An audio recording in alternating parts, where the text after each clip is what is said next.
Welcome back, my dear students, and in this lecture, I'm going to be showing you what type of website we will be building in this final real estate website project. So let's go ahead and let's get started. So you can see this is how our website will be once we are finally done with everything. We will be having property types as the villa, apartment, cottage, and resort. Anyone can just click on any of the property type and he will be taken there as the property category to be villa, and all the property that are in those category will be shown to us. So you can see how these properties are coming, and when we bring our mouse to this, how this zoom effect is coming. So we're going to integrate that as well. And there is also the custom fields coming, like the property price is coming, then the location is coming, then the bedroom is coming, then the size of the property is coming. Let's suppose that I want to take a look at this property. I will just click on it and I will be taken to this particular property page. Not only that, here is the location, category, the parking type, the price, the bedroom, and also is it furnished or not furnished. Same like this, we have also got a map that's been coming, a description, property features, and here is a contact form so that if anyone just enters the information, that information will be sent to the agent email address. Not only that, we have got the property images and also the related property in the same location. So you can see that Al Maraya Island, that's in Abu Dhabi. This is the location. Now it's just going to search for like Al Maraya Island, and it's going to just get like what are the properties in this location, and it's just going to show us that whether you are also interested in the 4-season resort. So anyone can just click on it and he will be taken there and he can take a look at it. So we're going to be building this website. Similarly, the administrator will be able to click edit property and he will be taken to the dashboard where he would be able to edit anything like either the title of the property, the description of the property that's been coming, also the price of the property, the size. So let's suppose that from fully furnished, I want this to be semi-furnished. All right. I just select that and now I can just hit update and this property will be updated. So let's wait till this is actually done. And once this property gets updated, I'll just hit view and you can see that now it's turned to semi-furnished. So there are a lot of things that we will be doing, like let's suppose that we've got the categories, we've got the location. So let's suppose that if someone wants to take a look at Dubai, then he can just select Dubai from there and it's going to take us there. The Dubai map is going to be here. It's just going to tell us about the life in Dubai, like how's the life in Dubai, and also all the properties that are in Dubai. Not only that, if he just clicks on Al Ain, then it will take us to the Al Ain where it will tell us life in Al Ain, and if Al Ain has a map, it will show us that, and if Al Ain doesn't have a map, it won't show us that. So all the conditions, there will be a lot of conditions that we will be doing, like if and else statement, and so much more. So like this also has a featured background image, that's why it's coming. This has a map, that's why it's coming. And if any location doesn't have a map, it won't come. So we will be adding these type of conditions into our website in this particular project. So this will be your final project. This will be your fully advanced project, and you're going to learn so much in this project. So just keep on watching. Happy WordPressing and congratulations on completing the first 4 projects of this course. And good luck for this final one. So now in this video, we're going to be building a template that's going to pull in the data right from here, and it's going to show that to here, so that whether you open any of the property that the user will add right here, you will be able to create a template, and that template you have to create it for one time, and that template will be basically serving all of the property right here.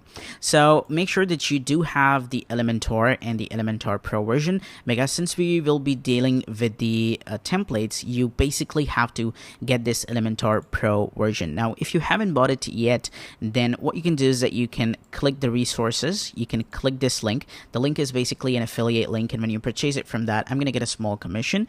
And now you have to basically select that whether you want to use this particular one on one single website, or 3 websites, or 1,000 websites. So basically, if you are here for the web design purposes, you want to start your own web design company, I would highly recommend you to go with this particular plan, but it totally depends upon you. You have to select, and then once you've got it, all you have to do is to go to elementor.com, and now you have to click my account, and now you have to download the plugin. So you have to basically click this download plugin from here, and then you have to basically go to the plugins right here, and now you have to click add new, and now you have to upload plugin, and then you have to drag and drop the zip format of the plugin that you have installed. So once you have got your Elementor done, then you have to go to the Elementor right here, and you have to go to the license, and then you have to click activate to activate your license from the Elementor. And once everything is done, now you will be able to create your own particular template. So first of all, you have to go to the theme builder right here. Now I'm basically assuming that you do know about the archive, you do know about the single, and you also know about the particular theme builder, like how it works. So if you haven't, then I would highly recommend you to go to the video where we basically build a template for the e-commerce website so that you know how it works. Now you have to basically click add new, and you have to select it to be single. Since we are building a template that is going to be for this particular page on all single property that we will be adding, it's going to be catering all those. That is why you have to select single. Now you have to select the property type, and now you have to enter your template name. So your template name is going to be the default property template, and now you can hit enter. Once you will create your template, you will be taken to your Elementor right here. And now you can drag and drop your stuff over here. But you can see this is how our website is looking. This is the background coming, and everything is coming right here. But we need a plain, simple website because we don't need this ugly background and other stuff like that. So all you have to do for that is to go to the WP admin of the website and change your theme from the 2020 theme to basically the Hello Elementor theme, because we're going to be building our own custom header, and we're going to be building our own custom footer too. So you just have to search for hello, and this is going to be right here, and now you have to hit install to install this theme. Now once you've got your theme installed, all you have to do is to go to the templates, and then you have to click theme builder again, and now you have to click edit with Elementor right here, and you will be taken back to this particular one. And you can see this is how it's looking right now. Now what you have to do is to basically click over here, and you have to go to the gear icon, click over here, and you have to basically select this to be Elementor full width, so that basically there should be a full width right here. Now even you will add a section, it should be catering the full width like so. Now once you've got your everything done, now we have to start working with the template. So first of all, we're going to be getting the property featured image. That's going to be the featured image of the property. Now for that, what you have to do is to click over here. And here we are going to have to hit edit section, and we have to do it right here, and we have to select a classic, and inside here, like you can see, it's right here where the image is coming. You have to basically click over here, and you have to set the post featured image. So whatever the featured image that you will add over here, which is going to be right here, you can see down below, whatever the main image that you will add will be pulled right over here. So now what you can do is that you can go to the layout, and you can go to a minimum height, and you can set this to this much like so. And now you have to basically get the post title. So instead of the post title, we're going to be using the text widget. We're going to drag and drop this here, and we're going to change this to the post title. And the post title will be right here. It's Burj Khalifa top floor. Now what you can do is that you can set this to center so that it should be right here, and now you can go and you can hit publish. So once you will hit publish, you will say that it should be visible. It should be basically added to properties, and it should be added to all properties, not a single property. And now you have to hit save and close, and now when you will come and you will refresh this, you will see that this is how your website is looking. There is going to be the title, just the title right now, because we don't have any featured image yet. Now for the featured image, what you can do is that you can go to the unsplash.com, and now you can search for the Burj Khalifa or the featured image of your particular property, and then you can add that particular there. So all you have to do is to click set property image, and now you have to get the property image that you can download from the Unsplash, and basically the administrator of the website will upload the images, so you can just guide him like how to upload the image. Now once the image is uploaded, now you have to basically hit set product image, and now you can hit update, and now you have to hit property view, and you will be taken to this right here, and this is how the image is looking. Now once you've got this done, now you have to come here and you have to go to the Elementor, and you have to refresh your page builder so that the image gets loaded. And this is how it's looking. Now you have to come here and you have to go to the edit section, and you have to go to the style, and for the position we're going to set this to center, and the size to be cover, like so. So that this is how it should be looking. Same like this, you can set the attachment to be fixed, so that the image should be having the parallax effect. Now once you've got this, all you have to do is to now start designing the image right here. So we're gonna first come here and we're gonna go to the background overlay, and we're gonna be giving a slight light background overlay right here. We're gonna set this to black, and we're gonna keep it to be like to 0.25, like so. And now you're gonna set this title right here. You're gonna have to select this, and the color of this is going to be white. So now once you've got this, all you have to do is to now go to the advanced and apply the background color. So we're going to be applying the background color. That's going to be a black color. Okay, like this is how it's looking right now. And same like this, you're going to have to just keep the transparency to be a little light, like so. And now you can go to the advanced right here, and you can add some padding, so that there should be padding from the top that's going to be 20 pixels, and from the bottom that's going to be 20 pixels too. And this is how it's looking right now. So if you see it, you can see this is how the cool effect it's giving. Now you can go to the style over here, and you can work with the typography, and you can set this to like how you like it. And this is how it's looking. So I've also basically given the opacity to like here, so that there should be much more. Now we're going to be adding some of the more things. That's going to be the price of the property as well, so that the person know that what price does this property have. And for that, what you can do is that you can come here and you can get this text heading, and you can drop it right here. So it's going to be right here, and now you can set the text color to be white, so that this is actually visible. Now you can align this to center. So we're going to go to the content, and we're going to align this to center, and now we're going to have to get the data from the advanced custom field. So basically this is not over here. You have to go down till you find this ACF field. You have to click over here, and now you have to click on it again, and now in the key you have to basically get the price of this, and this is gonna get the price like so. And you can see that everything is done. And now what you can do is that you can click this right here, and before this you can add this dollar, so it's gonna be $1250. This is how it's looking. So same like this, what you can do is that you can go to the advanced over here, and before this you can just set this to property price, and you can add a colon, and you can give a space, and after this you can add the dollar sign, so that the person know that it's actually $1250 right here. And now you can go to the style, and you can style it the way you want to.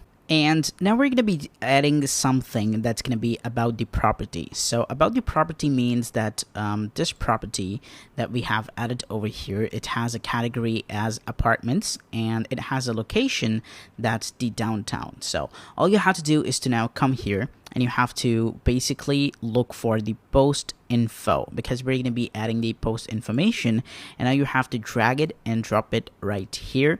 And now you can see that we've got this, like who posted this property, on what date he posted, on what time, and the comments. So we're going to basically get rid of the time and the comment, and this is right here. And we're also gonna get rid of this right here, so we should be having just the author. Now you have to basically come here, and you have to change this to terms, and now in the terms you have to basically choose a taxonomy. So we're going to be selecting first the location, and here it is, it says the downtown. So now you can set this to right like here, like you can basically go to the icon, and you can set a custom icon. You can just come here and you can search for a location right here. Okay, and you can just right here, you can just add that, and it's going to be added right here. And now you can go to the style over here, and you can align this to center. Same like this, you can come here and you can add another item, and this time this item is gonna be the category. Okay, so for the category, you can just come here, and instead of this icon, you can just come up here and you can search for home, so that's gonna tell you that the type of the property right here. Okay, and you can see this is how it's looking. Now you can come here and you can go to the icon right here, and you can change the color of the icon. That's gonna be this right here, and you can change this to even red. Okay, and same like this, you can come here and you can change the text color to be white, so that is actually much more visible. So the location is basically downtown and the category is basically apartments, so it's like that. Same like this, if you want to write it, what you can do is that before the text, you can just set this to the category like this, and you can set the colon right here, and this is how it's gonna work. But I like it to be the icon way, and the icon way is much more better. Now you have to go to the advanced, and you have to go to the background, and you have to basically apply a background color. So we're gonna be adding the same background color that we added, and we're gonna keep it to be a little less than that. And now you have to go to the advanced, and we have to add some padding. So we're gonna be adding 10 pixels from the top, and we're gonna be adding 10 pixels from the bottom, like so. And this is how it's looking. So we've got the downtown location and the apartment, the category as the apartment, and this is how it's looking. So now we are done with the header of the property.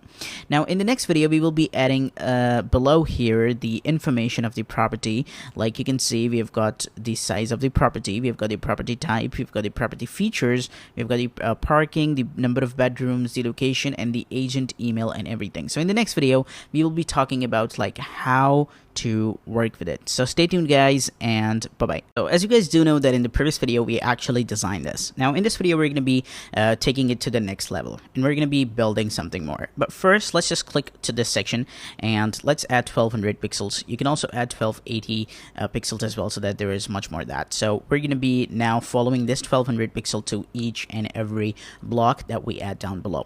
Now we're going to be copying something from our previous designs, because those designs can be copied. Now if you take a look at the first website that we built, that was the business website, you can see this is something that we added.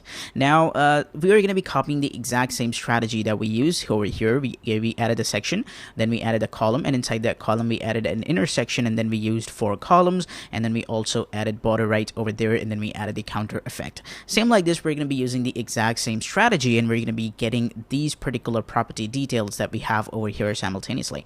We're going to be getting the price, size, and the property type as well. We're going to be also getting the parking type and the number of bedrooms. So these things can be added. Same like this, the property features are something, basically they are checkboxes, so we cannot add that right over here. So let's go and let's get started. First of all, we have to get a section with a full column, and now we have to look for the intersection. We're gonna get this intersection, and we're gonna drop it here, which is gonna be like this. Now once you've got your intersection done, all you have to do is to duplicate the column, so that you get enough number of columns that you can see, and you can work with them too. So we're gonna be basically catering 5 columns over here. That's gonna have price, size, property type. That's gonna also have the parking type and the bedrooms. So, and if the location can be done, we will add that too. So now let's go ahead and let's design this. First of all, we're gonna be taking a look at the size of it. So you can see that we've got the size, and this is actually in a square feet right here. Now we're going to be getting this particular size, and we're going to be fetching that to the database. And if you come up here, instead of using the size only, we should be also adding an icon right here, and then we should be showing the size of the property. That's going to be much better. So what you can do is that you can look for an icon. You can get that icon and you can drop it right here. And now what you can do is that you can look for a text heading, and you can drop it down below. Now you can change this heading to H4, which is going to be perfect for you, or you can even change this to a paragraph tag, so it can act as a paragraph, but I'm going to be using H4 because I kind of like it that way. Now you have to basically click dynamic tags, and you have to go down to the ACF field, and you have to click on it again, and you have to look for the key, and you have to get the size that we have. And this is going to be right here. Now you have to go to the advanced, and in the after, you just have to define that what is the unit of the size. So we're going to be defining it to be a square feet. So you can just write here SQFT, which is going to just tell the user that, okay, this is the square feet. Now what you can do is that you can come before over here and give some spacing. So you just have to add a space bar, and it's going to get some spacing.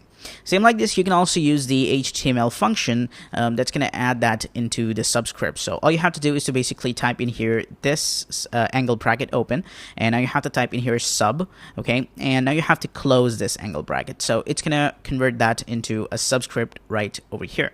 Same like this, when you open an HTML tag, you also have to close it, and what you can do is that you can copy it from here, and once you copy, you have to come here, and now you have to add it with a forward slash so that it gets closed and it gets open here, and now it's going to be totally perfect.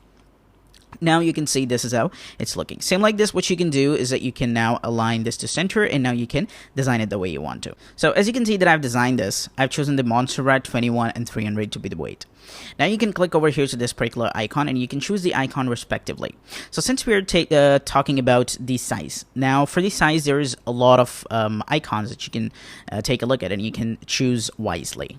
So for this particular one, you can take a look at this ruler. You can search for ruler, and you can get this ruler in pencil. That's going to give you a perfect look of how you can measure the size and stuff like that. So it's going to tell basically the user that you don't have to define that this is a size, but the icon is telling it itself. So what you can do is that you can even click particular this heading. You can go to the content, you can click on the ACF field, and you can go right here and you can type in here size, and you can add a colon, and you can add a space, so that the user know that actually this is a size. But I like it to be the pictorial way, and basically a study has also revealed that when you are using an icon and that defines most of the time, then you don't have to use the text. So like this. Now we're totally done with this particular one. So now let's go and let's choose a color for the icon. So for the color, all you have to do is to go to the style, and now you have to choose a color. Now for the color, I'd recommend you to go with your website scent that you have been using. So since we're using red over here, we're going to be making sure that we use the red over here too. So we're going to copy, we're going to get a red color like this, and we're gonna go and we're gonna stick with it for our whole website that we're gonna be adding in here, and that is basically just gonna be for our scent of the website. Okay, our website will mostly consist of black and white, but the scent is basically based on the red, so we're gonna be taking that for our website. Now we're totally done with the icon. Now what you can do is that you can go and you can duplicate these icons, and now you can do the changes respectively for each icon. So we're going to get a total of 5 duplication, and now you can go and you can delete the rest of the extra columns. Now let's go and let's take this one. So for this one, we're going to be getting the price, or you can get the property type, or you can even get the parking type. So we're going to get the parking type, and we're going to be featuring the price in the center. So let's click over here and let's search for parking. So if there is any parking right here, you can choose this one, and it's going to be right here, and now you can get the parking one. So for that, what you have to do is to click over here, this guy right here, and in the ACF field, you have to choose the parking type. It's going to be coming right here, paid parking. Okay, and now you have to just get rid of this one that was added after one. So it's right here. It's going to give the user a look that, okay, this is talking about the parking. But still, what you can do is that you can get this icon, and instead of that, you can change this to a car or something, so that the user will understand it much better. So that's going to be added over here. Now, which car is it? Anyway, let's just go ahead and let's talk about the other one. So for this one, we're going to be adding the price. So for the price, we have to get something that's going to basically tell the user that, okay, this is a price. So you can basically search for price over here, and it's not here. Something like this, you can search for dollar. So if you've got the dollar, it's going to be perfect. Now you can choose this, you can add this, and now you can get the price. So we can just click over here and we can get the price, which is going to be price. Like so, and now in the end, you can use a dollar right here so that the person knows that, okay, this cost $12.50. That's going to be right here. Now we're going to be taking a look at we've got the parking, we've got the size, we've got the price, and now we can get the bedrooms. So for the bedrooms, you have to click over here and you have to search for bed, and we've got this bed, and now you can just come up here. And for this one, I think you have to define that, okay, bedrooms are that. Otherwise, the people are going to assume that there are beds in this particular apartment, something that you're renting. So that's kind of my thought. It totally can vary between people. Now we're going to be the bedroom, but you can see that the bedroom is not working. And since we're using, I think, the range function, that is why it's adding it. If we choose 5 from here, and then we even update it, and now we come here and we update the page, we just come and we refresh it, you will see that it will not be added. So basically this might be a bug with the Elementor right now.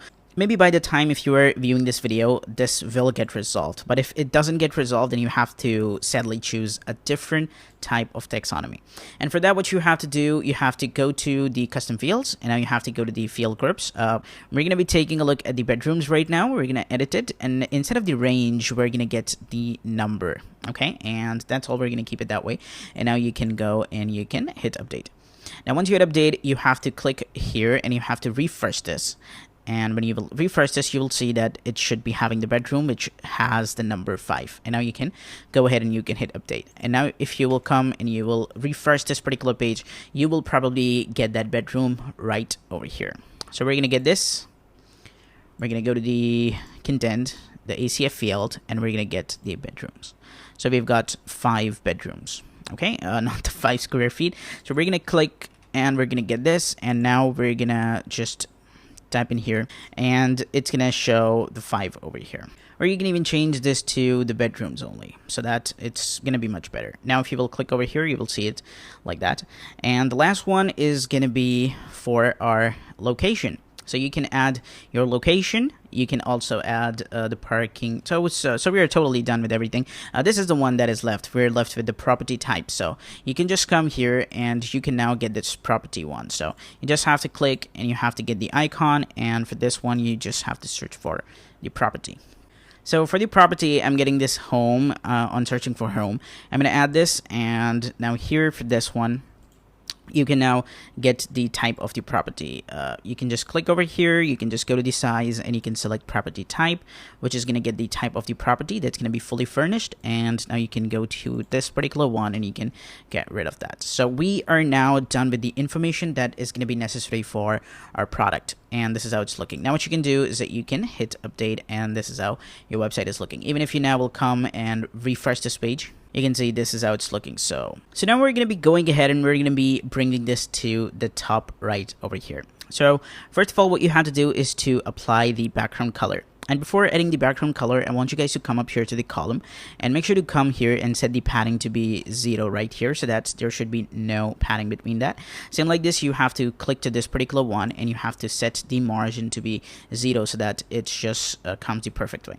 Now you have to edit the inner section. Make sure that you are in the inner section, and you have to apply a background color that's going to be white in color. And now you have to basically get the section that is before that, and for that you can use the navigator, since we have got rid of that particular margin. And now you have to get this section which is basically holding all of these things. And now you have to go to the advanced, and in the margin we're going to be bringing this to top. So we're going to set the margin to be 150, which is kind of more, so we're going to be keeping it to be 90, which is more, and we're going to keep it 60, which is now kind of perfect. So now you can see this is how it's looking. So once you've got this thing, now you can go and you can start giving padding to each side so that there is much more spacing. So the very first thing I want you to do is to get the intersection, and then go to the padding and make sure to uncheck this, and then add 10 pixels from the top and 10 pixels from the bottom. And it's going to give much more sense to the website. It's going to tell the user, okay, this is something. And now you have to go to the style over here, and in the border, all you have to do is to add a box shadow. So it's going to basically separate this particular thing, and it's going to tell the user that, okay, this is something separated. And now you have to also get the section which is the main section.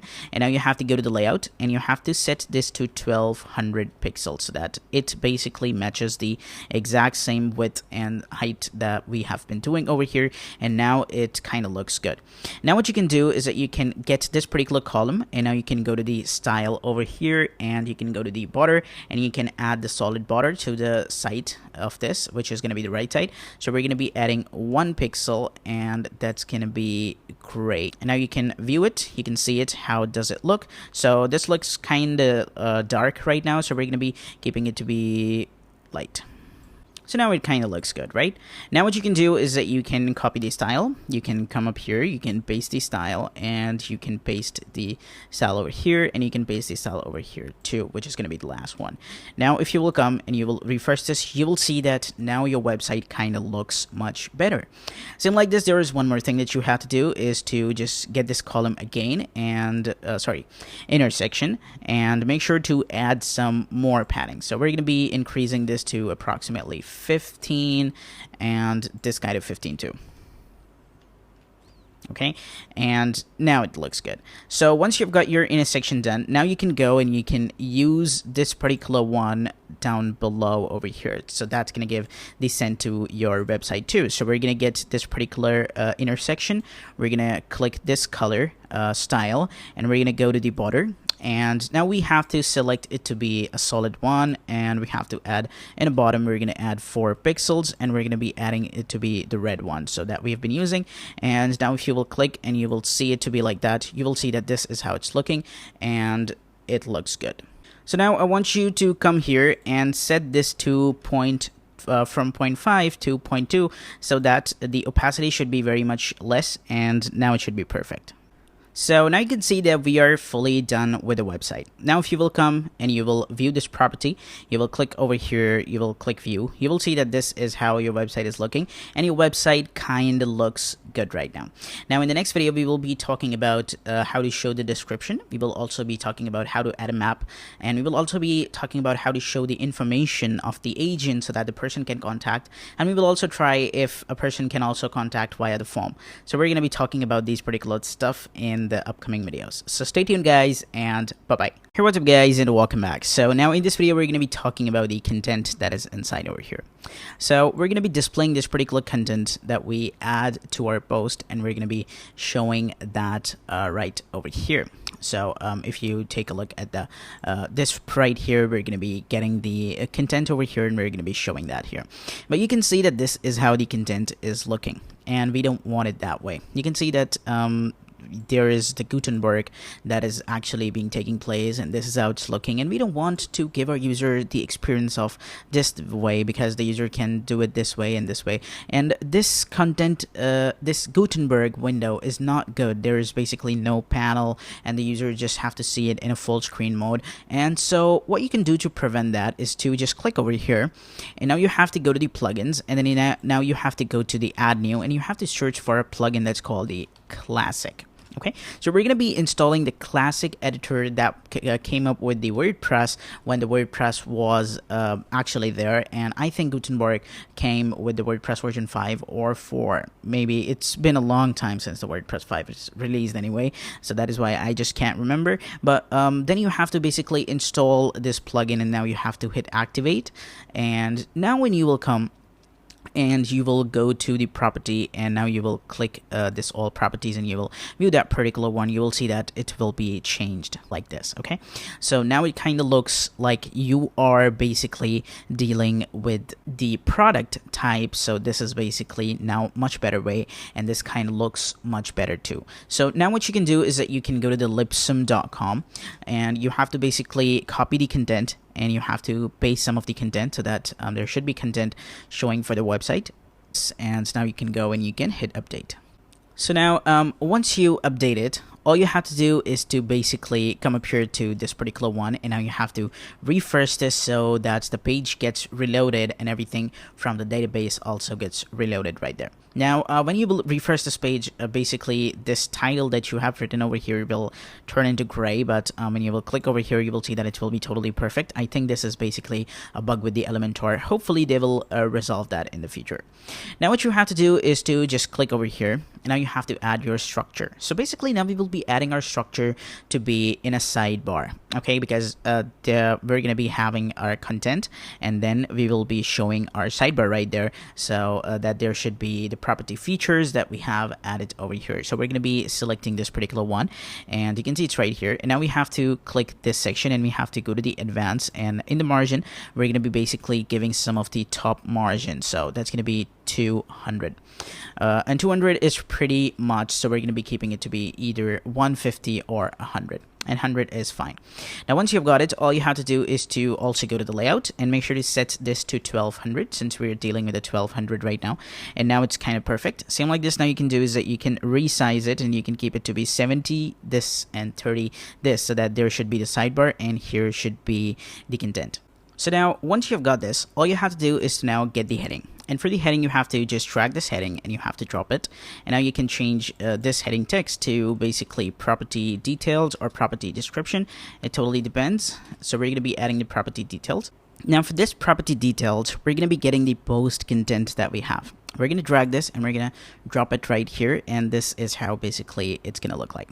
So now you can see that we've got the property details right here. Now here, what you can do is that you can also add some of the more information. So what you can do is that you can type in like the post features, the property features that we have added as a checkbox.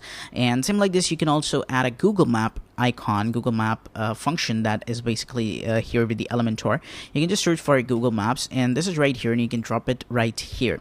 And now what you can do is that you can get this from the ACF field, and you can get the location. Okay, you can just search for the location, and this is going to be right here. And now it's going to look for that particular text, and it's going to get that text, and it's going to show you right here. So you can see I added that Dubai Mall over there, and now you can see it's right here, coming right here. Same like this, you can search for the zoom effect, like how much zoom you want. It's right here. You can keep it to be like how much you need, and you can also work with now the height of it. So we're going to be keeping it to be like here. Perfect. Now once you've got it, you can see that this is how your property is looking, and now it kind of looks great. Okay, now here down below, what you can do is that you can now add the property features, or you can add it right here.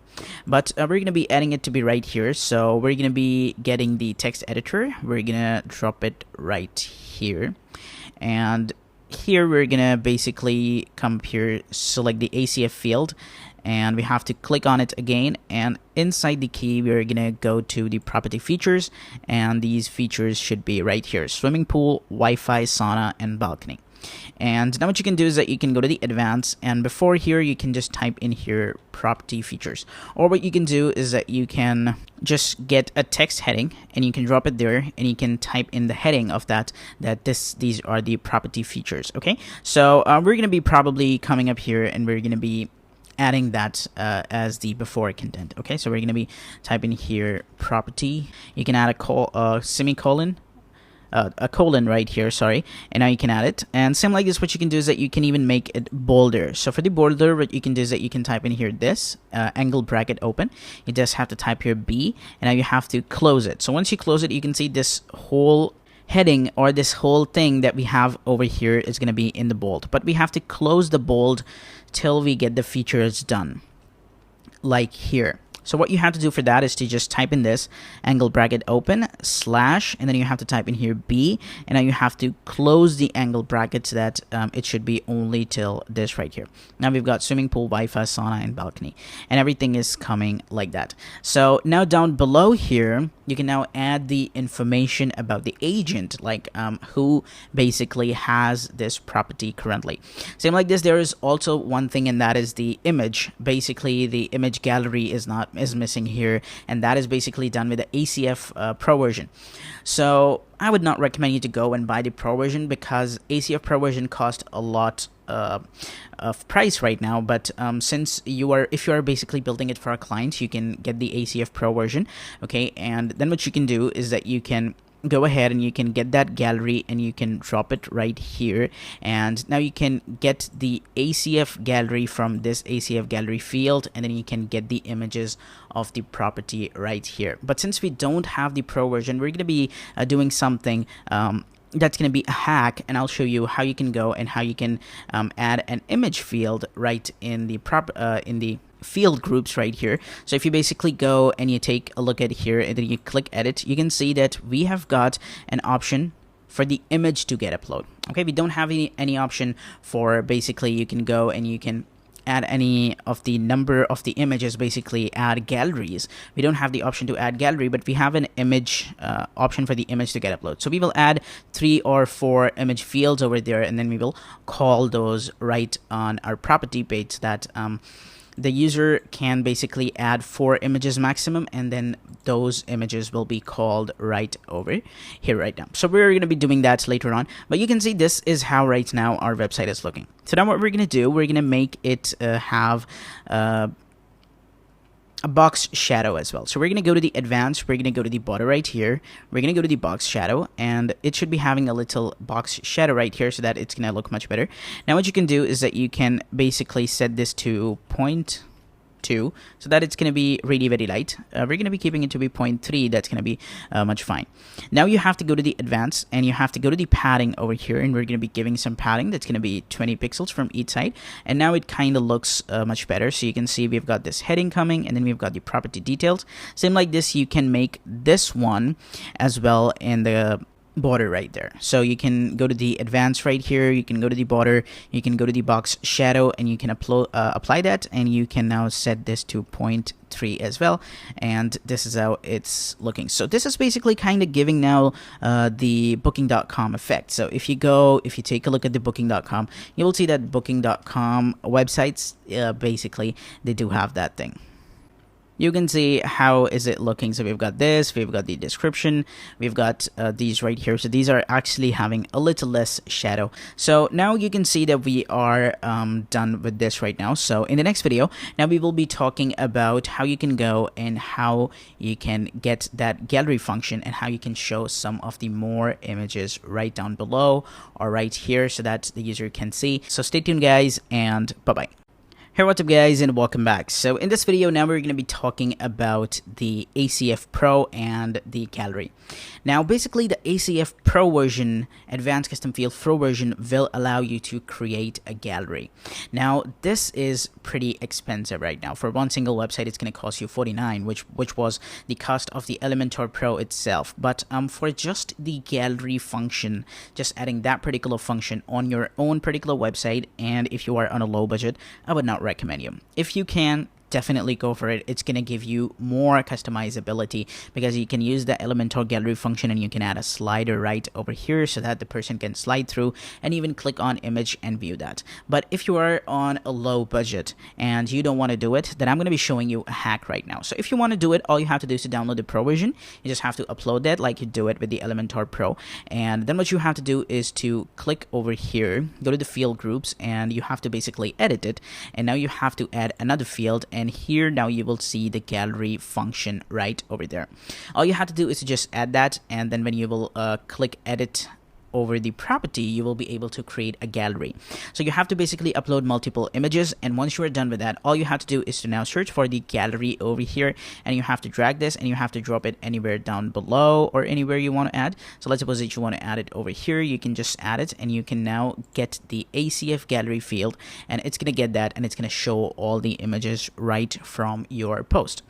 But since we don't have that, how to do something that's going to be an alternative for that. So for that, what you have to do, you have to use something that is called the this one as a field, okay? And we will be basically using a field as an image, and we're going to be working up with that. So here what you can do is that you can come up here and you can just tell the user, tell the administrator like how many images he wants to upload. So you can just type in here number of images. Okay, and now what you can do is that you can come up here and you can change this to basically a number, and now you can come up here and you can set a maximum value that's going to be 10 images, and a minimum value is going to be 1.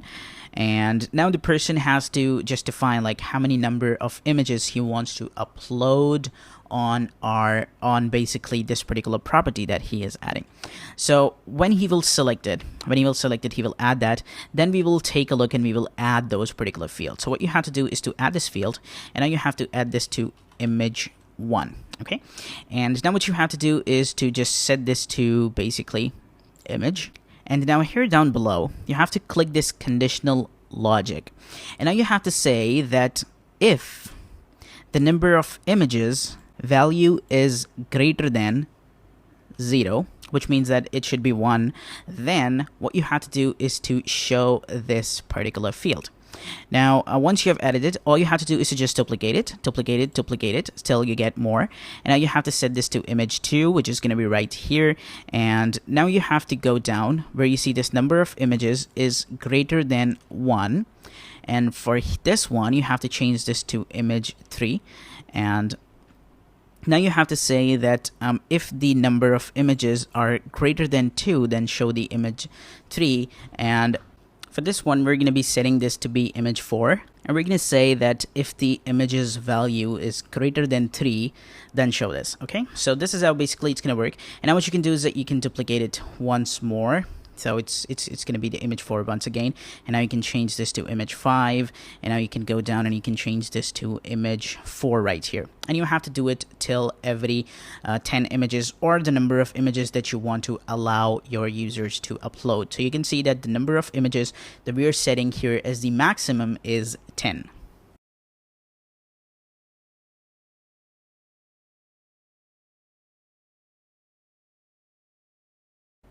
So now here you can see that I've added basically 8 images right here, and I'm going to be basically restricting the number of images to be maximum as 8. And now let's go and let's hit update and let's have a look and let's see how does it work on our property. So all you have to do is to basically come here, and now you have to go to the all properties, and now you have to open this up. And once you will do it, you have to basically click edit and you will be taken down. And now what you have to do is to select like how many images you want to add. So let's suppose that I select 1. You can see that I've got this right here. Now if I select 2, I will get 2 over here. And if I increase this to 3, I'll get 3. If I increase it to 4, 5, 6, and then I will get 6. If I increase it to 7, I'll get 7. And if I increase it, I'll get 8. And if I increase it, now you can see that I will not be able to increase it more, because the more images I can add is basically the 8 images, and we will show 4 rows over here for the images right here. So now once you have got all your images done, now what you have to do is to upload the images for that. So let's suppose that we select it to be 6 images, that we want to show 6 images. Now you have to upload these images. So now I would recommend you to basically go to the Google and get your free licensed images. And now once you've got your images, all you have to do is to just drag those images and drop right here. And now once you've got your images done, all you have to do is to upload the images for each of the image that you want to add. So I've got these 2 images, so I'm going to get rid of this and I'm going to get another one right now. And we've got basically the 6 images that we were adding. So now once you've got the images done, all you now have to do is to just hit update. And that's all. Now you can see that you are totally done with it. Now what you have to do is to just come up here and make sure to update everything that you have on your Elementor. Otherwise you're going to leave the changes. And now what you have to do is to refresh the page so that everything gets refreshed over here. So now you can see that we are right here. Now what you have to do is to get 4 columns that you can show over here, or you can show over here as well as the product gallery or the product images right here, so that the person knows that, okay, these are the images of this particular product and he can see it. So now what you can do is that you can add it over here. So for that, what you can do is that you can duplicate it, and here we've got this right now, and you can click over here and you can change this to product images. Okay, and now once you've got it, all you have to do is to get the inner section. You have to drag this and you have to drop it down below, and this, as you can see, we have got right this. Now what you can do is that you can duplicate it. So we've got 4 duplication, and now you can see that you can show 4 images right here. If you have a short space right now, what you can do is that you can even shift this to even 2, or you can even shift this to 3 as well. So I think it would be better if you show only 2 images and then you just basically show them right here. But to add those images right here, it would be very much bigger in size. I would recommend you to add those down below. So what you can do for that is to just click on it here, and just add a section, and then click over here and set this to 1200 pixels. And now what you can do is that you can get the product images, you can drag and drop it over here, and now you can get this intersection and you can drag this and drop it right here down below. So now you've got the product images. Now what you have to do is to select this intersection and set this to 1200 too, so that it just basically fits in right here. Now once you've got it, all you have to do is to just duplicate this column and duplicate this column right here, so that you've got 4 images. And now what you can do is that you can click over here and you can look for the image, and you can drag this and drop it right here, and you can get the image from the database. So we're going to be getting the image as an ACF field, and we're going to say that it should be having the image 1. So this is going to be right here. Now once you've got it, all you can do is that you can duplicate it right here, and you can drag this one here, you can drag this one here, and you can drag this one here. So we've got the images like this. Now you can come up here, you can change this image to image 2, and this one image to be the image 4 right here. So now you can see that this is how the images are looking right now. So image 4 I think is the same now, because I might have uploaded the same image right over there. Now once you've got it, all you have to do is to duplicate this field, and now you will be getting this. And now you have to change this field from image 1 to image basically 5, and this one to image 2 to image 6, and this one to the image 7th, and this one to be the image 8. Now here, once you've got all the property images right here, all you can do is that you can now hit update. And now if you will come up here and you will refresh this page, you will see that this is how the property images are looking, and you can basically view these images like that. Now basically, if you take a look at here, you can see that the images are right here for the viewing purposes, and I cannot click over here to view this on a full screen. You can do it that way as well. All you have to do is to come here, select the image, and now you have to go to this particular link, and you have to select this to be media file, and it should be having a light box to be yes. Now once you've got it, all you can do is that you can copy it, and you can come up here and you can even paste the style, and you can see if this copy is that. So since this is not copying that particular one, so you have to do it as the media file, and you have to set this to yes to each of the images that we have over here. Now once you've got all the media files done, all you have to do is to now come here and refresh. And when you will refresh, you can see that the images are clickable. If you will click any of the image, you will see that it will open up like that, and now you can view the images like that. So, and since there is nothing over here, that is why these are just the empty, and this is, there is nothing coming right here, because the image field is actually empty. Now we are done with the property images right here. So now in the next video, I will show you how you can add a contact form down below or right over here, so that a person can contact about this particular property right here. So in the next video, we'll be doing that. Stay tuned, guys, and bye-bye. Hey, what's up, guys, and welcome back. So in this video, now we're going to be talking about the property email, and we're also going to be showing a contact form right over here, either here or down below. So we're going to be taking a look at that, and we're going to say that how can the person contact the agent, that any agent who will just add his information right in the property agent email. Okay, so agent email is going to be right here. So we're going to first quickly change this email to the email where we can basically receive the email, so that we can basically verify if everything is working. And now once you've got that, all you have to do is to now come here and you have to refresh this page. Now for the form, what you can do is that you can show the form right over here. So that's going to be like contact the person. So if you want to contact the person, you can just add that. So for that, what you have to do is to just search for the form, and now you have to drag this form and you have to drop it right down below. So this is going to be right here.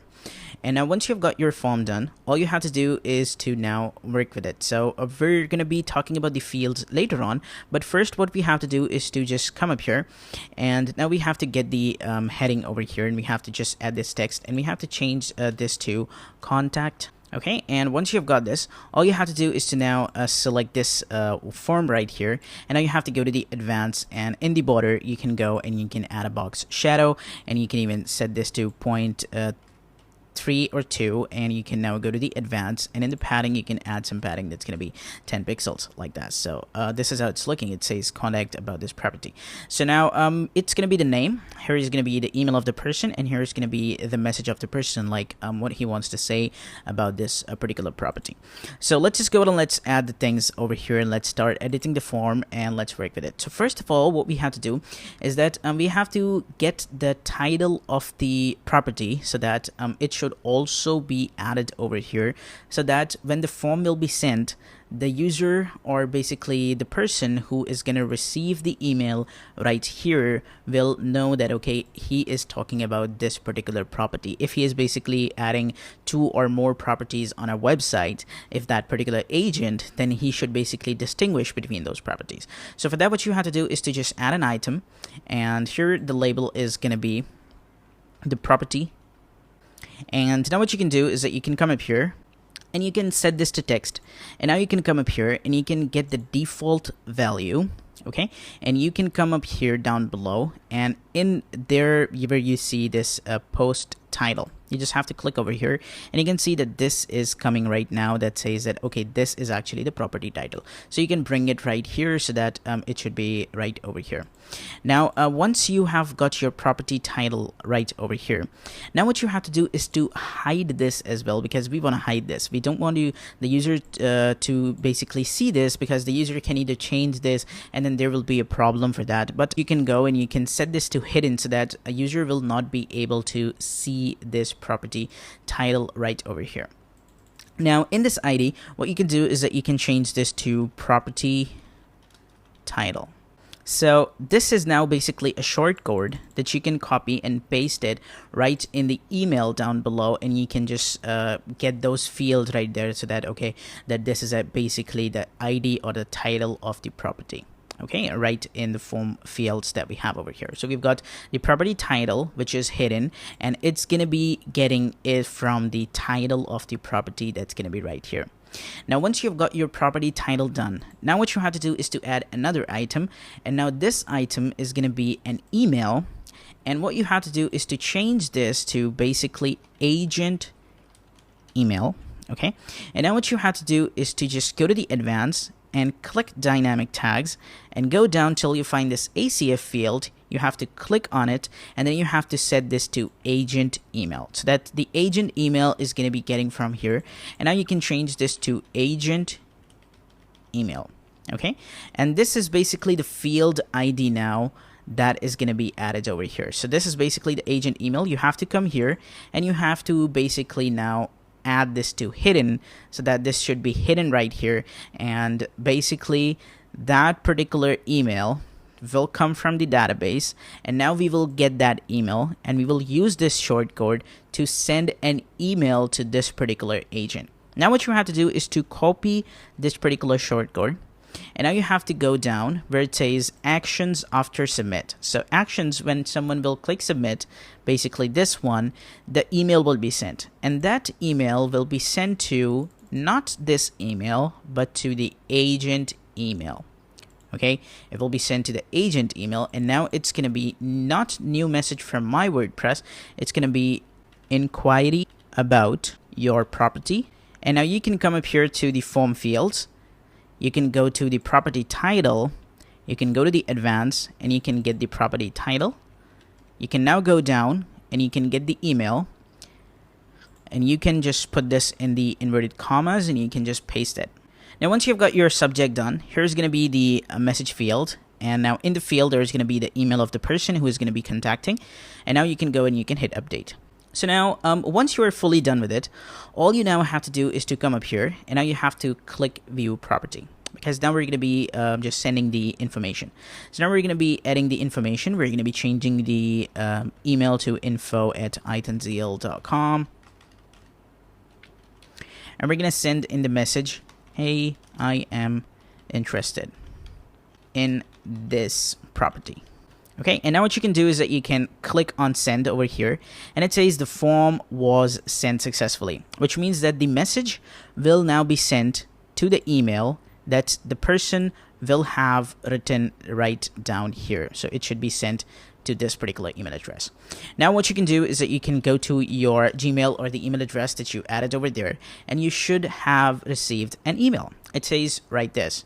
Okay, you can come up here. It says inquiry about your property, Burj Khalifa, top floor, and you can click on it, and it says this right here. It says name of the person, property title is this, email is this, and the message is basically, hey, I'm interested in this property, and the agent email is basically this, which is basically your email. Same like this, there is date, time, the page URL, on which page he was on, the browser he was using, and everything that is coming right here is right here coming right now. So now you can see that the email is working now perfectly. Now this is some meta information that is coming right here. So what you can do is that you can get rid of those right here. You can just get rid of the credit, which means the credit down below is coming right here. So if you come up here, you can see it says powered by Elementor. What you can do is that you can get rid of that thing. So since you are building the website for your client, you basically have to remove that. And same like this, you can get a list of those particular thing that you can add. So there is also going to be the IP address of the client, so you know about like the client was using which IP address, which server he was using, and if he is on the same country and should you be contacting him. Same like this, what you can do is that you can even add as much form fields as you want. So you can even add about the phone number as well. You can set this to phone, and you can now change this to telephone. Okay, and it should be here. And now what you can do is that you can drag this to the top over here, and now you can change the placeholder text, so you can just add pretty well anything over here, and it's going to be appearing right down below. Same like this, you can make it required so that the person has to also enter his phone number, so that you can contact him and you can tell him, okay, this property is available and you can buy this property for this much price and stuff like that. So you can just add this right here. Now you can go ahead and you can hit update. So congratulations guys, now we are fully done with our property. Okay, this is how the property is working.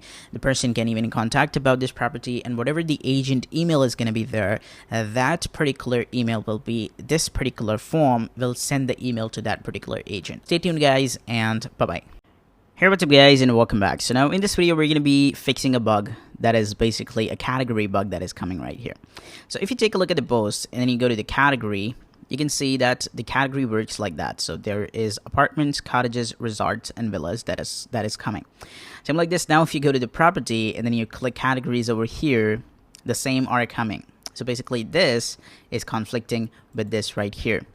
And that is why we have to make sure that we, instead of using this particular one, the WP core category, we have to make sure that we use this right here and we create our own taxonomy and then we work with it. So all you have to do is to basically go to the CPD UI, and then you have to click add edit taxonomy, and then you have to create a new one.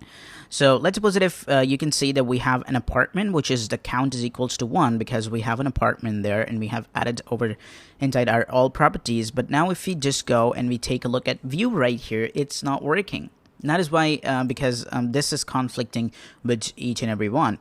And now if you go to the edit post type, and then you take a look at the edit post type over here, the properties is selected and you go down, you can see that we are using the core categories right here. So all we will do right now is that we will uncheck this, and then we will just go ahead and we will hit save post type. Now once you are done with it, all you will do is that if you will hover over it, you can see that we're not getting the category right here. Now what you have to do is to click add edit taxonomies. And now you have to create your own taxonomy that can be the type of the property or that can be the category of the property. And now here we will type in here the category. So you can just type in here category, and you can see it says slug already exists. And the reason for that is because if you take a look at this and then you take a look at the categories right here, you can see that this slug will already exist. This says the category right here. So that's why you have to make sure that you change it or you have to use anything different. Same like this. Now, if you just take a look at the e-commerce website, you can see that on the e-commerce website, if you take a look at any of the category, you can see it works like that. It says property dash category and then the clothing. Okay, so this is how it works. So same like this, what you can do is that instead of using the plain category for conflicting it with that, all you can do is that you can type in here property dash category. Now, when you will give a space, it will automatically add the underscore, so you can leave it that. And now what you have to do is just type in here a property category, or you can just keep it the same as the category, because the main part is basically the slug, that's all, and there is nothing that will conflict if you just even keep it the same. So we're going to now change this to category 2, and now we are going to select this to properties. And now what you can do is that you can go down, and in the hierarchical you have to make sure that this is true, and now you can go and you can hit add taxonomy, and you can see that the taxonomy has been added. Now if you will go to the property and then you will click category, you can see that we are right here. And now you can go ahead and you can create your own category, which is going to be that. And now you can just set it to apartment, and then you can click add new category, and it's right here. And now if you will go ahead and you will view this right here, you can see it's right here. It says property dash category. It's right here, apartment. So now once you're done creating that, all you have to do is now just go ahead and basically add all those categories that we have over here. So you can see that we added these categories: apartments, cottages, resorts, and villas. And now what you can do is that you can, same like this, you can go to the category right here and you can add those. And all the categories are coming right here. So now if you will come and you will refresh this, you can see that this is now arranged in the alphabetical order. And now if you will come up here and you will go to the all property, and now if you will just basically click edit over here, you'll be taken to that. And now you can select the category, which is going to be the apartment. You can hit update, and if you will come and you will refresh this particular page, you can see now we get for the category apartment, we get this particular one, Burj Khalifa top floor. Same like this, you have to make one more edit, and that is you have to open up this particular property, and you can see it's right here. It says the category apartment, which is just coming from that. All you have to do is to basically click edit with Elementor, and you have to select this one right here. And now you have to click on it again, and in the terms, you have to basically set this to category right here. Okay, you have to select the category because that is conflicting with that. And now you have to basically hit update. And now if you will come up here and you will basically go ahead and you will click exit to dashboard. And on refreshing this page, if you will click this apartment, you'll see that you are now taken to the property underscore category slash apartment. And this is how it's looking. We've got the Burj Khalifa top floor. So that's it right now. You can see that now there is no conflicting and it's totally perfectly working. So now in the next video, we will be now talking about the archive pages, and then we will be working up with the header and the footer. So let's get started with the archive pages in the next video. Stay tuned, guys, and bye-bye. Hey, what's up, guys, and welcome back. So now there are a few things that I want you guys to do, and let's just go ahead and let's see what are the things that I want you guys to do. Is that first of all, you can see that I've created this header, and I've also changed the look of it. This was red before, and now it's blue. And we go down, then we also have the footer, and we have this particular one. So I want you guys to go ahead and just design this. Now I'll be showing you these templates that what we have done. So basically, if you go ahead and you take a look at the header template right here, you basically, what you have to do, you have to go to the dashboard, and then you have to go to the theme builder, and then you have to create your own header there. And now I'm going to be showing you what things to use in the header. So basically what I've done is that you have to click on this, and then you will see a lot of templates for your header. Like these are the templates. So I am using the first one, which is the beyond one right here. You have to basically click insert, and it's gonna be added then. So once you add the header, you will see that it will be right here. Now what you have to do is to click on this and then go to the advanced and make sure that the margin is set to 0 for every side, because in the bottom there will be some minus margin. So you have to make sure that you set this to 0. Then what you have to do is that you have to go to the style over here, and you have to choose the color 1. You have to basically use a gradient color, and the color 1 code is this, that is 274060. The second color is basically this one, that is 1B2845. And the location first is 23, this is 33, and the angle is 130, and it's giving this kind of look. Same exact strategy, you have to use it right in the footer, so it is exactly same what we have done. And for the footer, we are also using a template, so we will come to that later. Now in the menu, I want you guys to go and create a menu. All you have to do is to go to the menus from the dashboard, and then you have to create a menu. You have to create these custom links. Now by the custom links, I mean you will see the home page itself, which is going to be the URL of the website, and then here is going to be the home, which is going to take you to the URL. Then I've got the all properties. I have added the dummy link. By dummy link, it means that I've added just a hash sign, so it's going to be just like that. Okay, so for every link that I have added is just a hash sign. It will not be effective on the website itself. Okay, so if I will click, it won't work. It is just here because to see that how our website will look like when we will add the properties and the locations and these stuff like that. So now once you have added your menu, all you have to do is to select your menu, and then you have to go to the style, and in the style I'm using the horizontal padding to be 23, vertical padding to be 10, and the space between to be 0, so that it kind of looks like that. And then what I'm doing is that for the hover, I'm using the pointer color to be blue.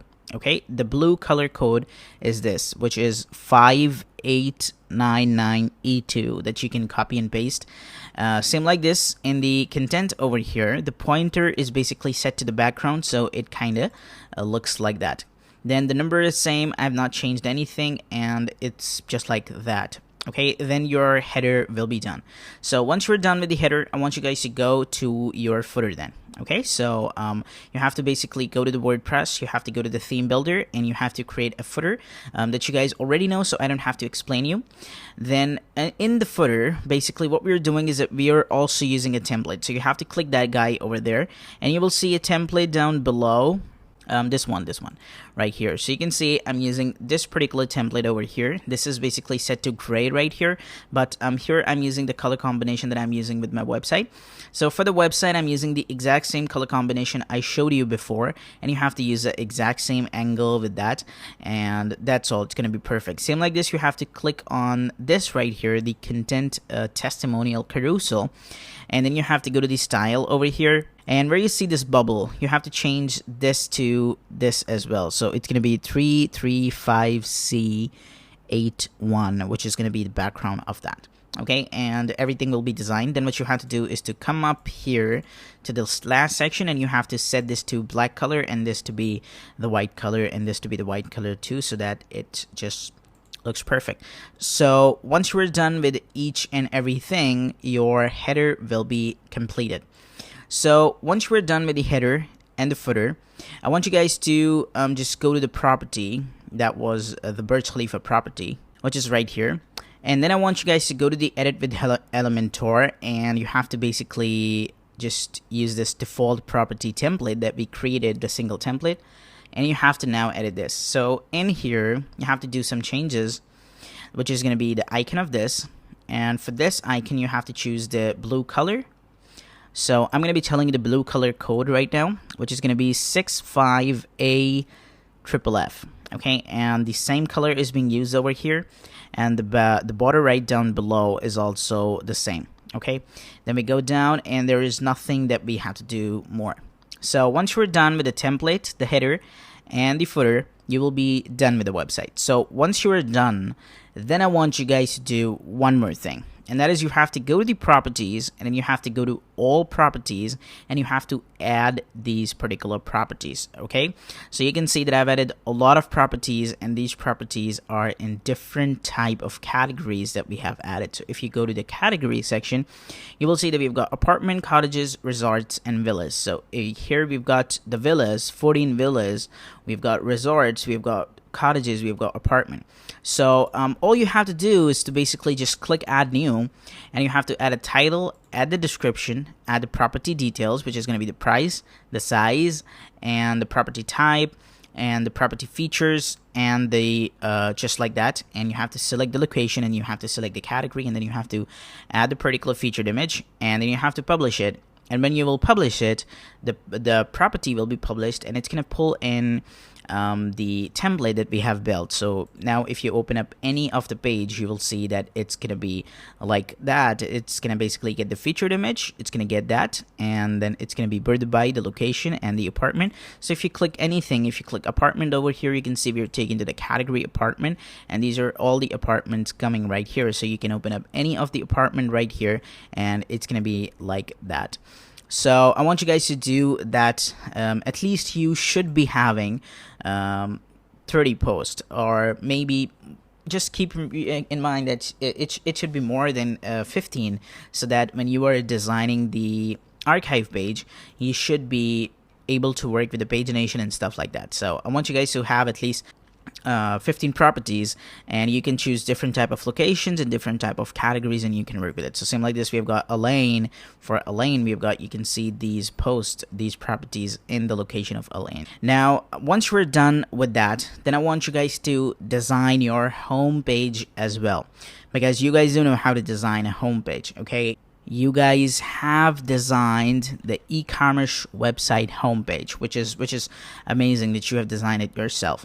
So now I want you guys to design a homepage that's gonna have the category of the property, that's gonna have basically the locations then, and that's gonna have something that you can add to the website to make it much better, and you can design it. So let me tell you what the way I have designed. So if you want to copy some of the stuff, you can definitely copy.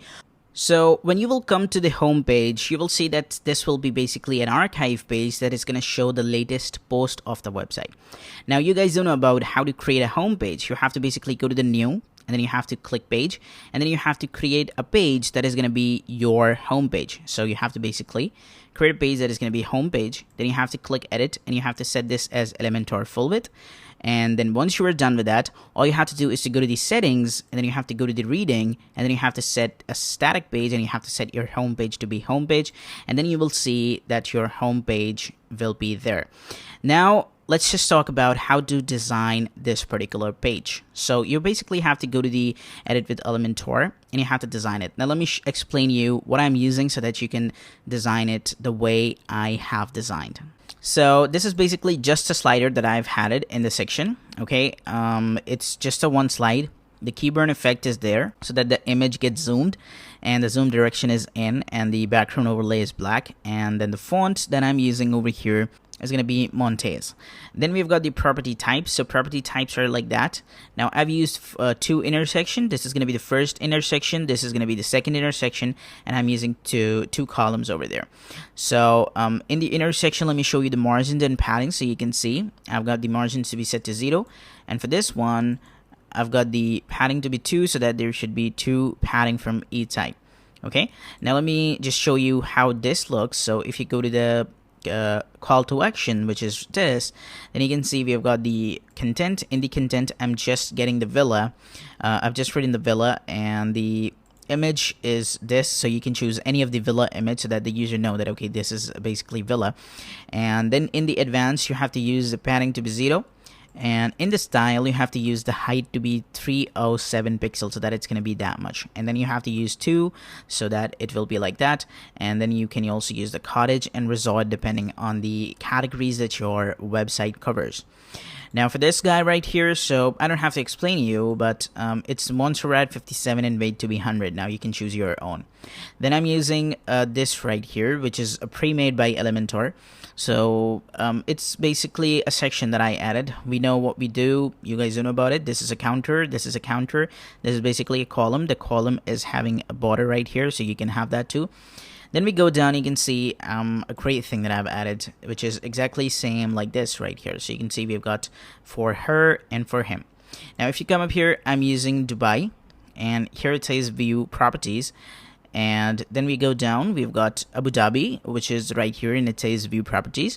And then we go down and we've got the Sharjah, and it's saying the view properties, and it's going to take to the Sharjah.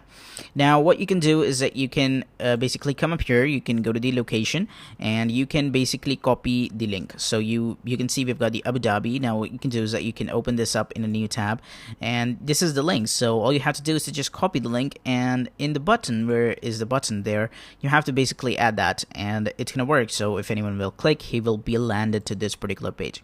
Now in the next video we will be designing the archive page, which is gonna be amazing. So I didn't want this course to go much longer explaining you the same thing every time, because designing part, now you can do it yourself. So I just have to explain you what I have done. You can copy that if you need the exact same design, and that's all. You will be done. Now let's just go ahead and let's take a look at any of the one here. So we're gonna go to the Abu Dhabi, we're gonna click on it, and you can see we've got these posts coming for the location of Abu Dhabi, and we've got these right here. It says beautiful villa near city. You can click any of the posts and it's gonna pull in that particular one using the single template, the properties template, default property template, which is a single, and it's going to pull in that, and it's going to just show you that way. So you can see how cool and amazing it's looking. Now in the next video we will be talking about the properties archive pages, and I'll show you how you can go ahead and how you can design that. Stay tuned, and bye bye. So once you are fully done with the website, you have designed the website like I've shown you in the previous video, your website will kind of look like that. Now in this video we will be talking about how to design the archive pages. So you can see that if you take a look at any of the property types, that's going to be villa, apartment, cottage, or resort, and you click on any of the property category, you will see that it's right here. We've got the resorts coming like that, which is the default way.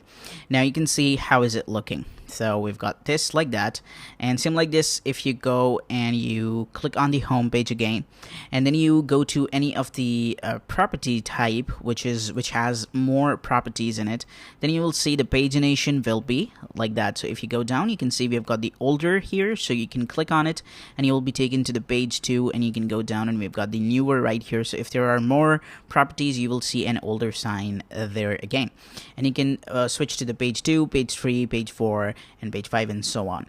So that is how the properties are going to work. Same like this, there is going to be the all properties that's going to show all the properties right there. Okay, so for that, what you have to do, I want you guys to go to the dashboard right here, and now you have to go to the custom CPT UI, which is going to be the custom post type, and then you have to click on add edit post type. And now you have to click edit post type, and you will see this properties. Now you have to go down, and you have to see this one where it says has archive. So basically your site domain / the slug is going to show all of the properties. So if you take a look at that, which is going to be site4.itanzeel.com / the slug that we have over here, which is property, you will see all the properties over there. So you will take a look at here. If I click on it, you can see I'm getting the archives, and then I'm getting properties, and now here I'm getting all the properties right here. So even if I click older, I'll be taken to page 2, and now I go down, here it says then older again, so I will be taken to the page 3 now. So here I'm getting all of the properties. Now if you go down and you want any other slug over there where you want to show all the properties, then what you can do is that you can add that. Or if /slug is not working, same like this, then what you can do is that you can go down, and where it says slug to be used for the archive URL, you can use that. So you can just use it this way. So you can just add it all - property. Okay, and now you can go and you can hit save post type, and now when you will come and you will refresh this page, you can see it says page not found, and you have to type in here all - property, and then it will work. So this is basically something that I wanted to tell you. And so once you're done with that, you can just keep it the default way, because I like it that way. So then you can go ahead and you can hit save post type, and it's going to work without the all - property. And now if you will refresh this page, you will see that it will show all the properties. So once you're done with that, now I want you guys to go and design your menu. So you can see that we are using the custom link. So if you click on it, if you click on any of the link, it's not going to work. So for that, what you have to do is to just go ahead and click on menu. And now here in the properties, where it says the properties right here, you have to basically just type in here /property, and then you have to add a slash again, and now it will take the person to the property page. Okay, so you have to basically save it, and now when you will go ahead and you will visit the website, and then when you will click all properties, it's going to take the person to the property archive page like so, and you can see we are right now in the all properties. Okay, it's marked. Now, once you're done with that, all you have to do is to now add the locations. So for the locations, it's kind of a bit tricky, like whether you should go to the properties location and then get all the locations and then add those as a custom link, which is a bit hard task. So for that, what you can do is that you can see we've got the categories, and we're not getting any category because these are the post categories. So these are the post category. Okay, we need to add the category that are the category of the property category right here. Okay, so for that, what you have to do, you have to click on the screen options, and then you will see that we've got the category and we've got the location. So this category is basically the property category, and this location is also the property location. So all you have to do is to click on it and click on it, and now you can see we've got the villas, resorts, and apartments, and we've got the locations as well. So once you've got that, all you have to do is to click on view all, so that these are aligned in the ascending way. And now once you've got that, all you have to do is to select all. Okay, and once you have selected this, all you have to do is to click on add to menu, and you can see we've got now every category done. So once every location, I'm sorry. Now what you have to do is to drag this contact us and drag it down below right here, and you also have to get the category and you have to add this down below like so. And once we're done with that, now you can see we've got the locations, and inside the locations we are beneath the locations, we are getting all the locations. So what you have to do is to make it the subcategory and make this the sub of the subcategory, which is going to be the Abu Dhabi, because Abu Dhabi is the main country, and then we've got that, and like so. Then we've got the Al Ain, which is the main city inside the UAE, and then we've got the Dubai, and inside the Dubai we've got Bur Dubai, Dera, downtown, Dubai Marina, and the Jebel Ali. We've got also the Jumeirah. So then we've got the Sharjah, which is the main city. So we were gonna make it the sub item, which is like that, and then this is gonna be the sub item, like so, and like so. So now once you're done with the locations, you can see it's gonna look like that. Now we have to work with the categories. So for the category, you have to select this one, not the categories, which is right here. And now you have to click view all, and now you have to click select all, and now you have to hit add to menu, and you will see the categories will be added to. Now you can bring this contact us down below, and now you can make this the sub item, this the sub item, this the sub item, and this the sub item too. Now the contact us page, you can create it yourself because you know how to create it, and you can just add the URL of that too. So I don't have to explain you that. Now you can go ahead and you can hit save menu. So once you're done with that, now if you will come up here and you will refresh this page, you will see that now we are getting the Abu Dhabi, and these right here, the Dubai, and every right here, the Sharjah, the category as well, apartment, cottages, resorts, and villas, and everything is perfectly working right here. So that's all for right now. We are done with the menus and everything. So in the next video, now we will learn how to design the archive pages. Stay tuned, and bye-bye. Hey, what's up guys, and welcome back. So in this video, we will be building a template for our archive page. Now, if you take a look at the website, the e-commerce website, you can see that if you go to the shop page, you can see all of the products are coming like that, okay? And you've got the price, you've got the title, and you've also got the add to cart button like so. Like this is how basically an archive page looks like. And in our website, if you take a look at the website that we have built, you can see that if you take a look at the all properties, this is how the properties are looking. We've got just the title, we've got just this, and we've got the description, and that's all. And we also want to show the price of the property. We also want to design it custom way so that we can see what is going on.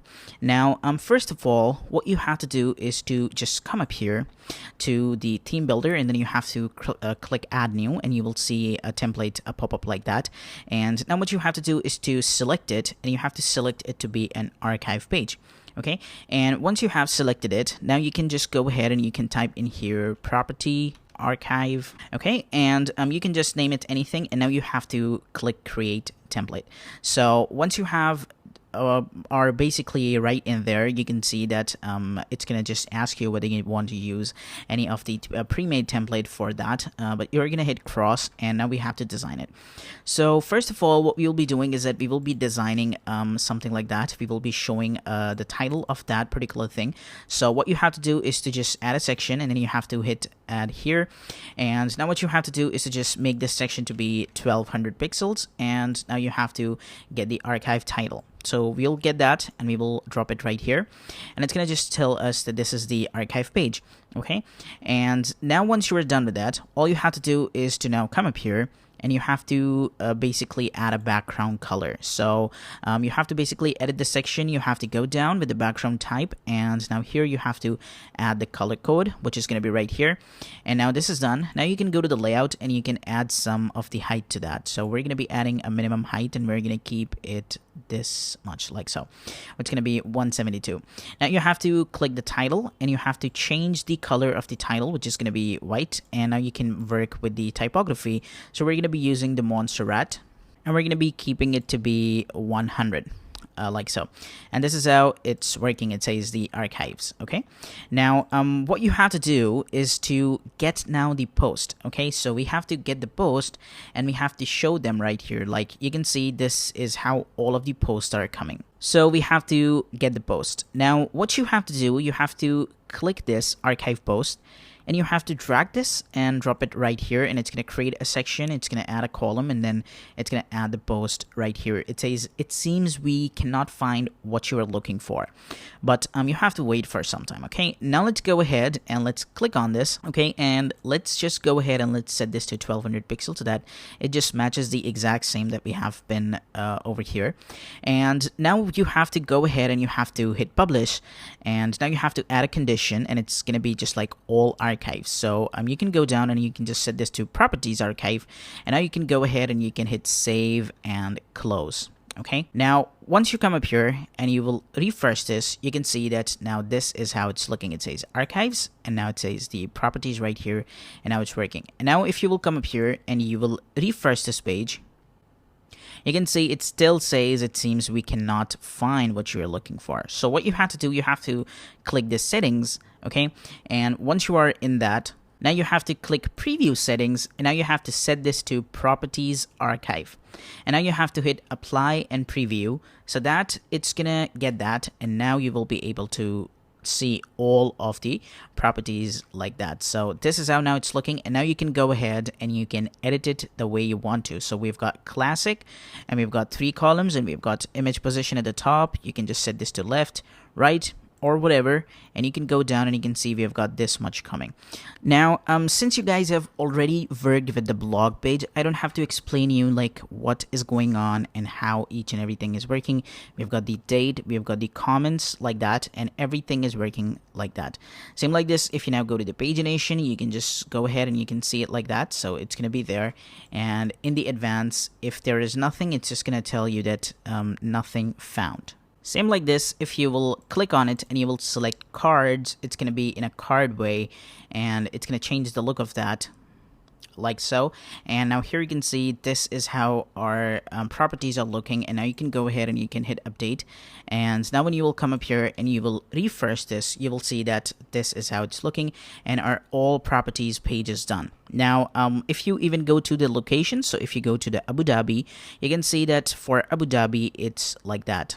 It's basically like that, and it's not working as it was working over here. So for that, what you have to do, you have to come up here again, and now you have to click on the display conditions, and here you can see it says property archive, location, direct child location, any child location of, and the category, and these right here. So everything is right here. So basically what they're saying is that it's going to be available to the location as well. It's going to be available to a child of location.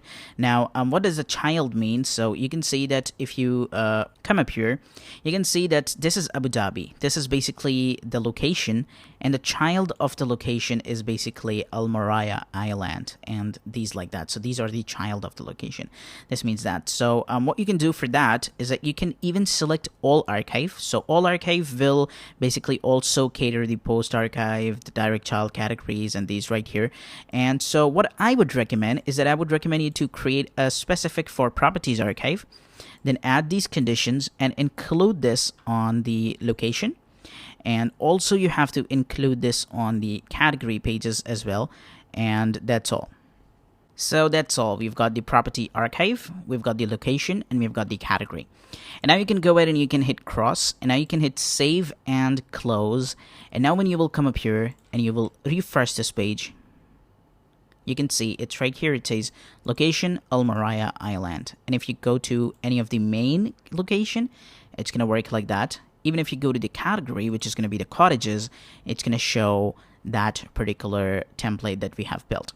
Now, this is something that the Elementor way and the default Elementor way is looking like, but we have to design it like in the all properties or in the location or in the any of the archive page. It should show the price of the property as well, and also just like what square feet this property has and stuff like that. So we want to show it that way. Now, how you can do it. So we will be talking about that in the next video, and we will be designing it this way. So you can see we've got the title, we've got the background. In the background, we've got the property, then we've got the price, then we've got the location, we've got the category, we've got the square feet, we've got the bedrooms, and we've got a little description. And I will show you how you can go ahead and how you can design it this way. We basically have to create a custom loop, and then we have to loop it through, and we have to show all of the properties right here. So we're going to be designing that particular thing in the next video. So stay tuned, guys, and bye-bye. Hey, what's up, guys, and welcome back. So in this video, now we're going to be talking about how you can design this particular single type of post that is coming, and how you can loop through that, and then you can show multiple posts that are coming like that. So as you can see that in e-commerce website, there is basically the title, and there is basically the price, and then there is the rating of that, and then there is basically a button that says add to cart. Now we're going to be building some of that thing, and we're going to show the image, the featured image, and then we're going to show the title of the post, and then down below we can also show the price like that. So you can see we're going to be building kind of like that. You can see we have got the location, and if anyone will open up that particular location, he will be taken to that particular location like that. Okay, and we will also be working up with the price like that. We will show the price like this over here, and we will also show the bedrooms, the categories, and some of the description of the post as well. So let's just go ahead and let's get started, and let's see how you can design something like that, and how you can basically customize what is coming right here. So this is basically, let me tell you what is happening. This is basically when you click on it, you can see that here is basically the skin. Okay, it says that what type of skin you want to use. So basically the Elementor comes with the default 2, that is basically the classic and the cards and the full content. Okay, and this is the classic, that is a card, and then there is also a full content that we have over here. Like this is how it's gonna look. Now we're gonna be first switching to the classic, so that it's just gonna be the classic way that is coming.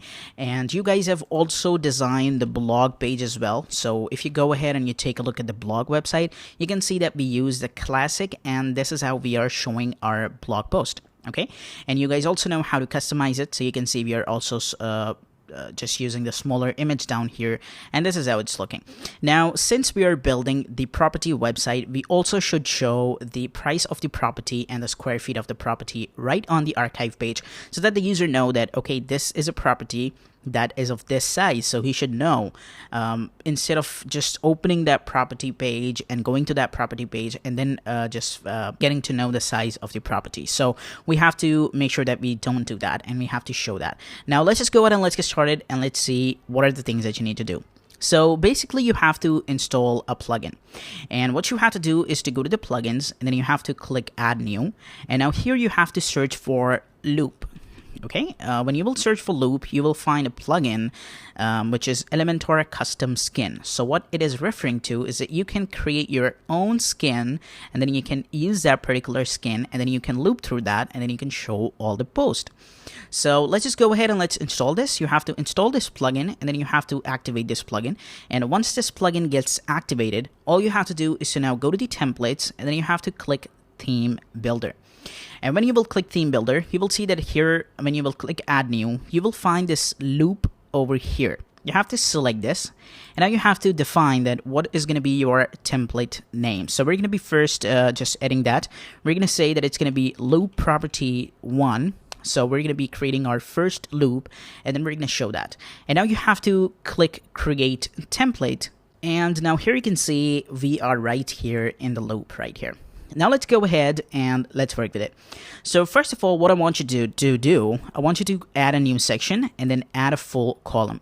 Now, basically what we have to do over here is that we have to create one single loop. And then once we're done with that, we will basically go to the classic, click on it, we will select a custom, and then we will choose that particular loop property 1 from there, which is right here. So let's just see and what is happening. So first of all, what you have to do is to get the image of the property.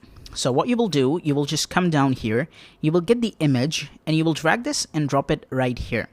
So once you are in here, all you have to do is to now come up here and then select the featured image from here. And then you will see that here will be the featured image. Now, if you don't see the featured image, all you have to do is to now go to the settings, then you have to go to the preview settings, and now you have to select property from here, and you have to search for the property that you want here. So we will be searching for the Burj Khalifa, since that was our first property that we added, and you should be having the same property. Now, what you have to do is to click Apply and Preview, and here will be the image of the particular property. And you can see now we are getting a preview, so it's also going to show you a preview like how it will look on this particular page. Okay, so this is how it's looking right now.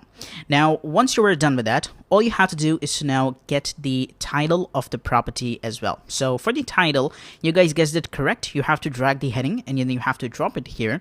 And now you can even align this to center, and you can see it's right here. It says add your heading text here. Now what you have to do is to just get that, get the dynamic content, and you have to get the post title, which is going to be the Burj Khalifa top floor. And now you can see this is how it's looking.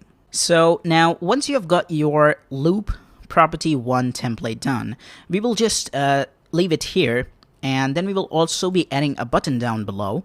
We're going to get this button and we're going to drop it right here, and we're going to align this to center. And we're going to say that if someone will click on this button, we will just land him to this particular post. So what you have to do, you have to click this dynamic tags, and now you have to select the post URL. Okay, and here in the button, what you can do is that you can even change this to view property, like that. And now what you will do is that you will hit publish, and then you will hit save and close, and it's just going to be published right away. So once you have published that, all you have to do is to refresh this particular page. Now, once you are in this page, all you have to do is to click on it, and now you have to click on this classic, and then you have to click this custom, because we have created our own custom property, custom loop over here. And now you have to click select a default template. You have to click on it, and now you can see that you are getting loop property 1. Now this is loop 2 and loop property, which I have created myself. And since you have created only one single loop property right now, that is why you will see it right here. So you have to click on it, and now you will see that it will be totally changed. Okay, you can see we've got this image, we've got this title, and then we've got this view property. Now, if you change this to 3 columns over here, you can see this is how it's looking. We've got the title of the property, and then we've got a view property, and now you can even hit update on it. And now when you will go to your site for.itanzeel.com, your website, and then you will click all properties, then you will see that your property look will be changed, and this is how it's looking. We've got this right here. It says view property, and we've got every property coming like that. So this is what you have done to build a custom loop, and then you are looping through that, and this is how basically it's looking. Now let's go ahead and let's create something that most of the property websites are using. So let me just go ahead and let me just show you what most of the properties are using. So we're gonna just search for property in UAE, and we're going to take a look at the websites, like what they're using, what type of template they're using, and we're going to see their design. So this one is right here. We're going to open that. We're going to open this one in a new tab, and we're going to open this one as well. Now we've got some of the properties like here. So you can see here is the image of the property. Then here is the title of the property, and then here is basically the location. Then we've got the price, we've got the category, which is apartment, we've got the bedrooms, we've got the bathrooms, and we've also got the square feet. So this is how basically it's looking. They're also just showing the agent right here. So the agent will also come up here as well. So if you have the agent image, you can also show it that way as well. Same like this, we have got a lot of properties that are coming like this. Now let's go ahead and let's take a look at this one. They're also showing that way. They're showing basically the price first, then they're showing the title, then they're showing the category, and then they're showing the bedroom, bathroom, and the stuff like that. So if you have added the bathrooms as well, that's a great thing. You can also add that particular as well. Same like this, they're also showing a call and an email. Now, since in our website, in our property, we are basically only getting the email of the agent, that is why we can also use the email over there. So this is how it's kind of looking. Now let's go down, let's take a look at this one. We go down, and this is how the properties are looking. So same like this, if you now search for any of the property, let's see how does they look. So this is how it's looking. It's just like that. This is the right here. This is they're also showing the time over here as well, and the call and email as well. So I kind of like it this way. Okay, you can see there is the image, there's the title, there's the location, and then there is the price, and then there is that way. Now we're not going to be copying the exact same design, but we're going to be taking an idea of what they are doing. So let's just go ahead and let's go to the Elementor loop property, which is the loop property page that we are designing right here. Now let's take a look at that as well side by side, and let's see what they're doing. So they're basically taking the featured image, then they're taking the title, which is basically the link as well. So if someone will click on it, he should be taken to that particular property. And then we've got the location, then we've got the price, and then we've got that. So let's just go and let's design it that way. So basically what you have to do is to click cross and then get rid of everything. And now you have to add a column, add a structure, and then you have to add 2 columns. So here is going to be the image, and here is going to be the details of the property. So what we will do, we will just basically resize it, and we will keep it to be at least 35 and 65. Like so. And once you've got that, all you have to do is to now get the image. So we will get the image, and we will drop it here. And now here is going to be the property info. Okay, now leave this preview because this is basically showing 4 columns over here. So we don't need 4 columns, we just need 1 single column. So we will focus on that, and then we will loop through that. And then what we will do is that we will select 1 single column, and here will be 1 property coming on each line. So we will first do that, and then we will be going ahead and we will be building a template like that as well. So you have to stay tuned for that, and we will be building this particular template in the next video. Now let's go ahead and let's design this. So first of all, we are getting the image of the property. Okay, and then what you have to do is to click on it, and now you have to set the featured image so that the featured image should come up right here. Now once you've got the image, all you have to do is to now get the title of the property as well. So what we will do, we will click on it, we will get the title over here, which is going to be right here, and now you can go ahead and you can get the title of the property. Now, what they're doing is that the title is also the link of the property. So if someone will click on that, he should be taken to that particular property. So what we will do, we will click on dynamic tags under the link, and we will say that if someone clicks on it, we need the guide to be landed on the property page. Okay. Now, what you can do is that you can look for that, what they're doing. So they're showing the location of the property. And what we will do is that we will also show the location of the property, and we will also add the category of the property as well over there. So what you can do, you can click on it, and then you can get this post info. You can get that and you can drop it right here. And here is going to be the information about the property, like on what time it was published, and also the date it was published, and also the username who published it. So same like this, you can also use a brand information, like who is the agent of that, and then you can use that. But we're not going to be doing that. We're going to be deleting that. And we are also going to be deleting the date and the time and the comments as well. Now here, what you have to do is to click on it, and here you have to select the terms here. And in the terms, we will choose first the location of the property, which is going to be the downtown, and it's also the linkable. So the link is also there, and if someone will click on it, he will be landed to that particular location that is going to be the downtown in Dubai. Okay, this is how basically it's working. Now here in the icon, you can select a custom icon and you can search for the location here so that the guy should know that, okay, you are talking about the location, and then you can hit insert, and here's going to be the location like that. Now, once you've got your location done, all you have to do is to now click add item, and we will be adding a different item here. And in this, we're going to be using the exact same terms, and now you have to choose the category from here. Now this categories is basically the post type category, and this category is basically the category that we have created for our website. Okay, this is basically, if you take a look at the properties and then you go to the category, then these are the categories that we have created. So we have named it as the category. Okay, you can see it right here, category. So we will select it from here, and here is going to be now the apartment coming like here.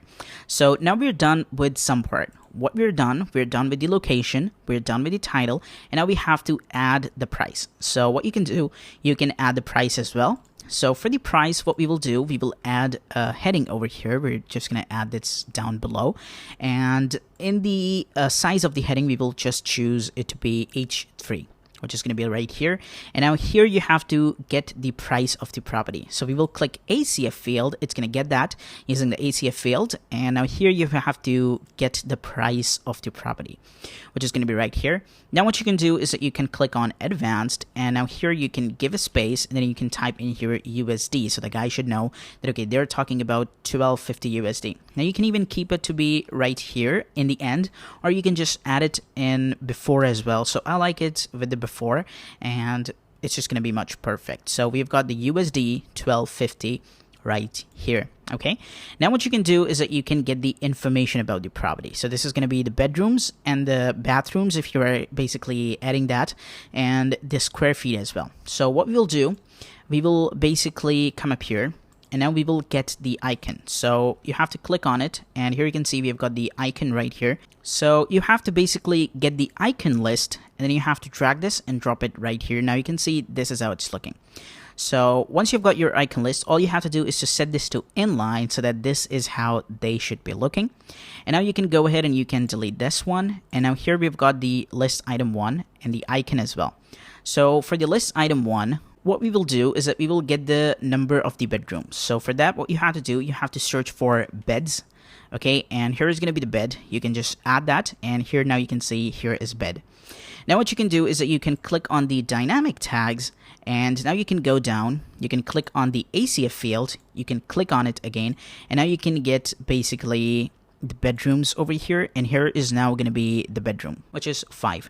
Same like this, you can just type in here that like bedrooms as well, so that the guy should know, okay, you were talking about not beds, you were talking about bedrooms. So in the after, you can just add it right here, bedrooms. Okay, like so. And now in the second list item, what you can do is that you can click on it, and now here we will be talking about the square feet. So we will just search for ruler over here, and here we've got the pencil and the ruler, and you can click on insert, and here is it.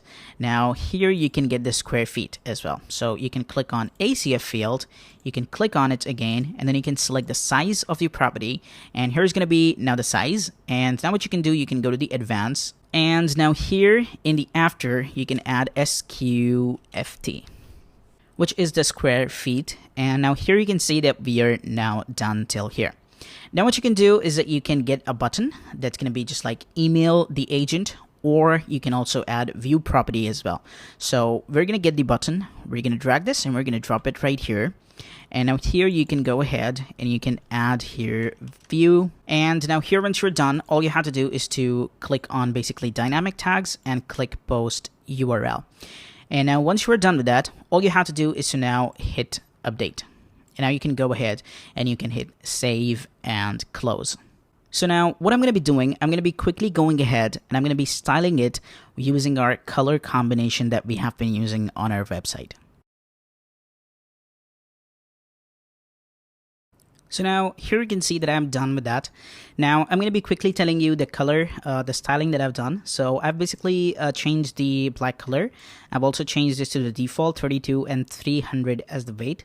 And here you can see that I've changed nothing except for the color of that. So here I want you guys to do one more thing. And here you can see that for the terms over here, apartment, we are basically choosing no icon. And here you have to choose, we're going to be selecting that. And here we will choose it to be home. Okay, and you have to basically click on home, and here we've got the home as well.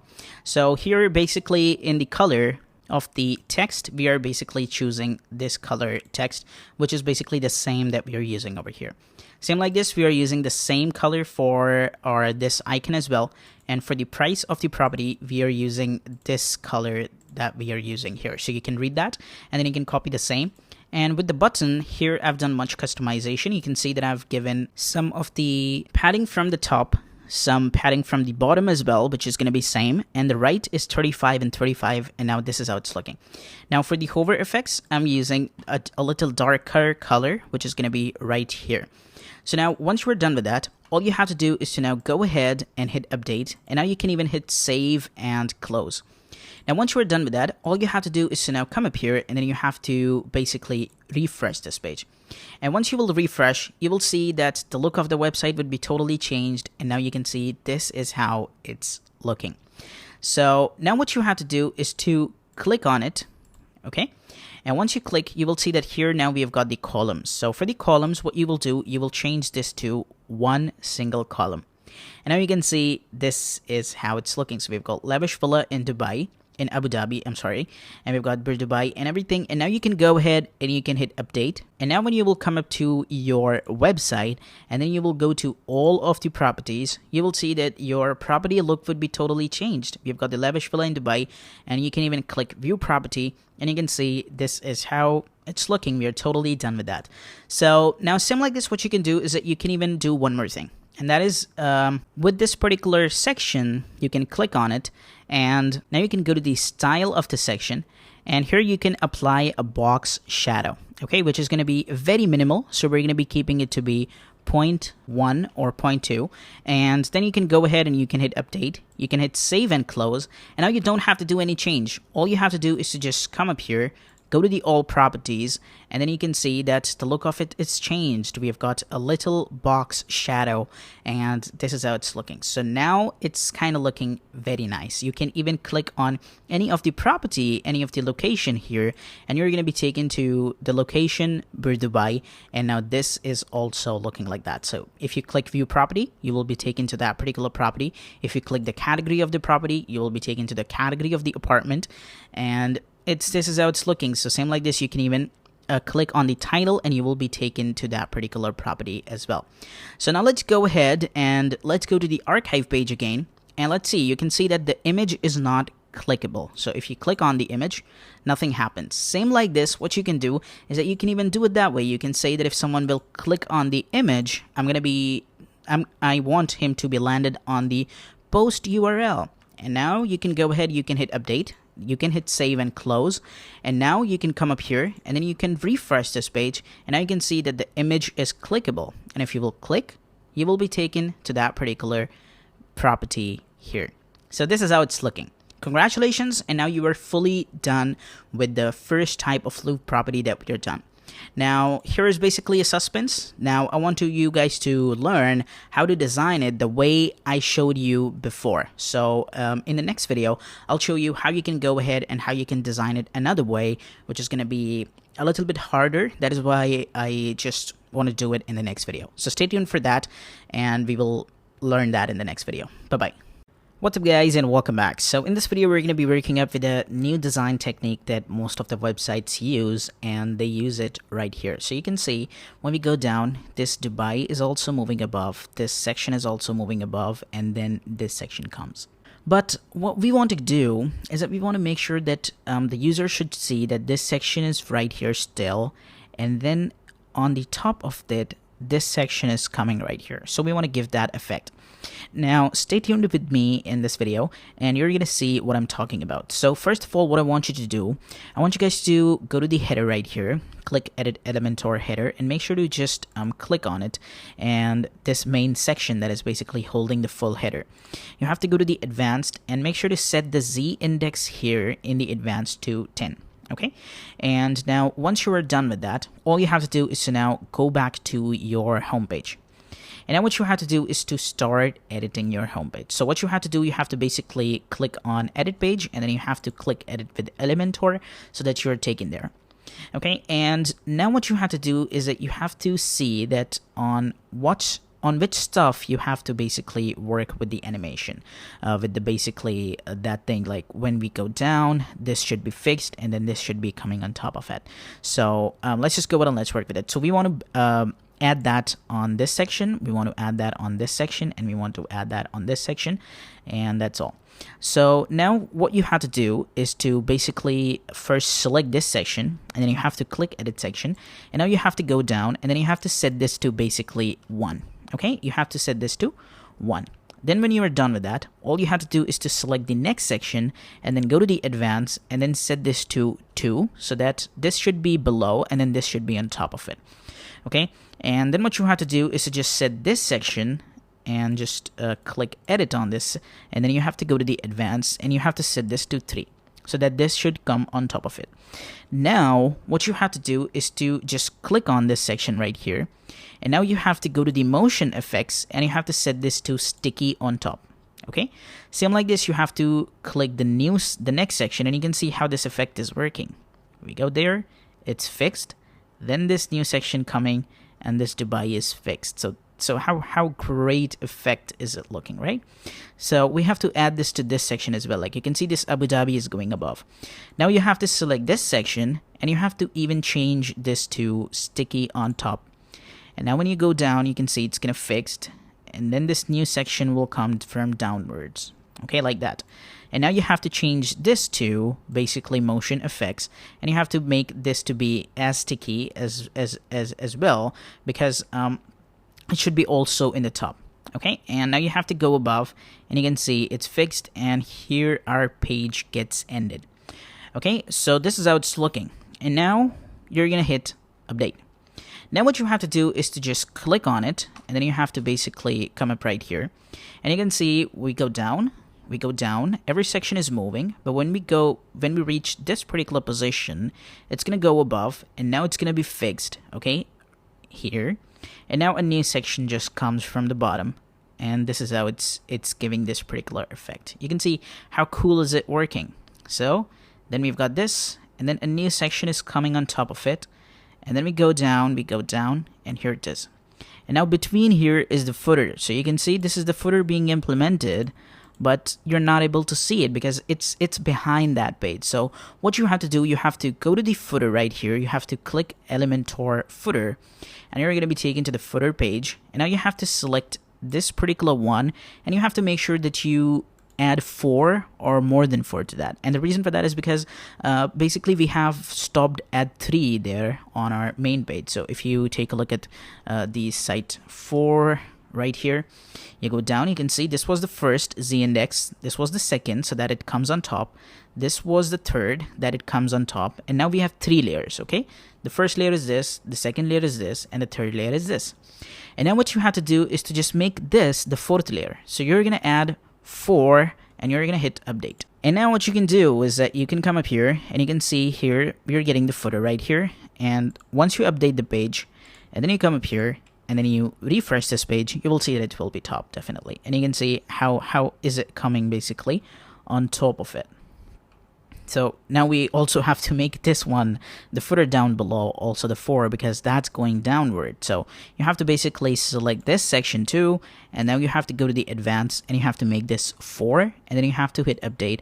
And now when you will come down here, and you will see that this will be basically on the top of that, basically beneath here. You can see how is it working. So congratulations guys, now we are totally done with this homepage as well. And so in the next video we will be talking about more stuff. Stay tuned and bye bye. Hey, what's up guys, and welcome back. So in this video now we're going to be talking about the related products. So basically these properties are kind of a product like, so we're going to be showing some of the related products down below like we showed in our e-commerce website. So if you take a look at this particular product, we go down and we then come here. You can see that the related products are shown based on the category. So category is what? Category is basically a taxonomy of a custom post type, and a custom post type is basically a product here. Now the exact same situation is going to happen here. The custom post type here is a property, and taxonomies we have here is the location, and we also have the category. So you can decide whether you need to show them based on the location or the category, and you can show them both as well. So let's just go ahead and let's click default property template, and here we are. Now you can see here it says this right here, the location is this and the category is this. We go down and we've got the property images and we've got this. Now we're going to be taking a look at what to add. So we're going to be adding a heading. We're going to be adding then the context. Okay, so what you can do is that you can even duplicate this section, and here's going to be another one, and now you can cross this, and we shall have only one single text that is going to be property images. So what you can do is that you can even change this to related properties. Okay, and now what you have to do is to basically click on here, and now you have to search for post, and here's going to be the post right here. So you have to drag this and you have to drop it down below, and here we've got that. Now you have to select the theme that is going to be custom, and that's going to be low property 2, which we are using on our archive page. Now you have to go to the query, and then you have to select the post, and now you have to change this to related. Okay, and once you will choose this to be related, you will see that all the posts will come as they are related. So they're related with the taxonomy, that is category, and they're coming that way. So we've got the villas, villas, villas, and villas. Now let's suppose that I want to show only those properties that are in this particular location. So what I'm going to do, I'm just going to select include by, and here I'm going to say it should be a term, and here I'm going to select it to be the location. And once I do that, then I go down, and here should be only the Almaraya Island coming right here. Now let's suppose that if I need to add both, like it should be from the same location and the category should be same too. What you can do, you can select the category, and here's going to be that too. And now when you will go down, you should see only those properties that has both. So it should be from the Almaraya Island, and it should be of the villa. Then it's going to be appearing here. So since you can see that on Almaraya Island, we had only one single property, that is why it was showing, and it was the resort. So what I'm going to do, I'm just going to go ahead and I'm going to hit update, and I'm going to go to the website right here. And now when you will open up any of the property that has some more categories in it, so let's suppose that we go to the Abu Dhabi and then we go to the Khalifa city, and in here we should be having some of the properties that are in the same category and the same location. So in Khalifa city we've got this villa and this villa, and we've got 2 villas right here. Okay, so if we open up this, we should see this in the related property. I'm going to open this up, and here we've got this location and this category. We go down, and you should see now the same location and the same category only. So you can decide whether you need it based on the location, whether you need it based on the category, or whether you need it based on the both, so that both should match, and then the related properties will come. So you have to decide that. Now I like to do it based on the location way, so that if anyone is interested in that particular location, he should see more of that. So what you can do is that you can just cross this up, and you should see now the location based only. Okay, and here will be only the location based. That's going to be the Almaraya Islands, and this is right here. Now what you can do is that you can even display the location. like related properties in the location that you have selected here. So what you can do for that is that here you can see we've got a text over here. What we're going to do, we're going to come up here and we're going to just add a heading of it. So we're going to keep it to be 30 pixels, and here it is, and we're going to increase this to even 35, like so. And now what you have to do is to basically just click on it and then get the post info. You have to drag this and then you have to drop it down below right here, and now you have to click cross, cross, and cross, and here you should see one single one. Now you have to come up here and you have to change this to terms, and then the terms you have to change this to location, so you should see just the location. Now once you've got your location, all you have to do is just uncheck the link and get rid of the icon, and we should just see the text. Now once you've got your text, all you have to do is to match it with this, right? So you have to come up here and you have to use the text properties that we've been using over here. So we're going to come up here and we're going to change this to the monster rat, since that's what we've been using. And once you've got that, all you have to do is now choose the font size and also the weight, which is going to be that way. And now you can see it matches that. So I think I should be just decreasing it a bit. And now once you've got that, all you have to do is to now click on the heading right here, go to the advanced, and in the positioning, you have to set the width to be the inline. And once you do that, you can see it just comes right that. And now you have to do the same with this one. You have to click on it, go to the advanced, go to the positioning, and set this to inline too. So here you should see that. Now, if you will click, it says related properties Almaria Island. Now we have to align this the way it should be. So basically, this has a line height to be 1. So if you take a look at that, you can see we've got the line height to be 1. Now you have to do the same for this. You have to click on it, you have to go to the style, and then you have to go to the text over here, and here you should basically set the line height to be 1.0, and it's going to match that. It's matching right here. You can see it yourself. Now once it is done, all you have to do is to click on the heading right here, and you have to type in here related properties in, and here it is. Now once you've got that, all you have to do is to now go to the advanced right here, and here in the padding you have to just uncheck and add some padding in the right. So we're going to increase it like so, and we're going to add the exact same gapping that is being added over here, and here it is. It says related properties in Almaria Island. Now you can design it the way you want to, and you are done. So you can see this is how pretty well it's looking. So now we need to give some space down below. So how to give space? So if you want to give space, all you have to do is to search for a widget called spacer. You have to get that, and you have to drop it down below, like so. And here we've got the space. Then you can decide how much you need. And once you're done, you're done. You can see, this is how it's looking. It says related properties in Almaria Island. And we've got all the properties showing down below. Same like this, you can even decide this, like how much posts you need. And so we're going to click on the layout right here. And here it says post per page. We're going to set this to 3 because we need only the 3, so that if there should be more, only the 3 posts should be coming, and the columns should be 3 only too. And in the pagination, you should basically set this to none because we do not want to show the pagination obviously here. And that's all. You can see that now you're fully done with the website right here.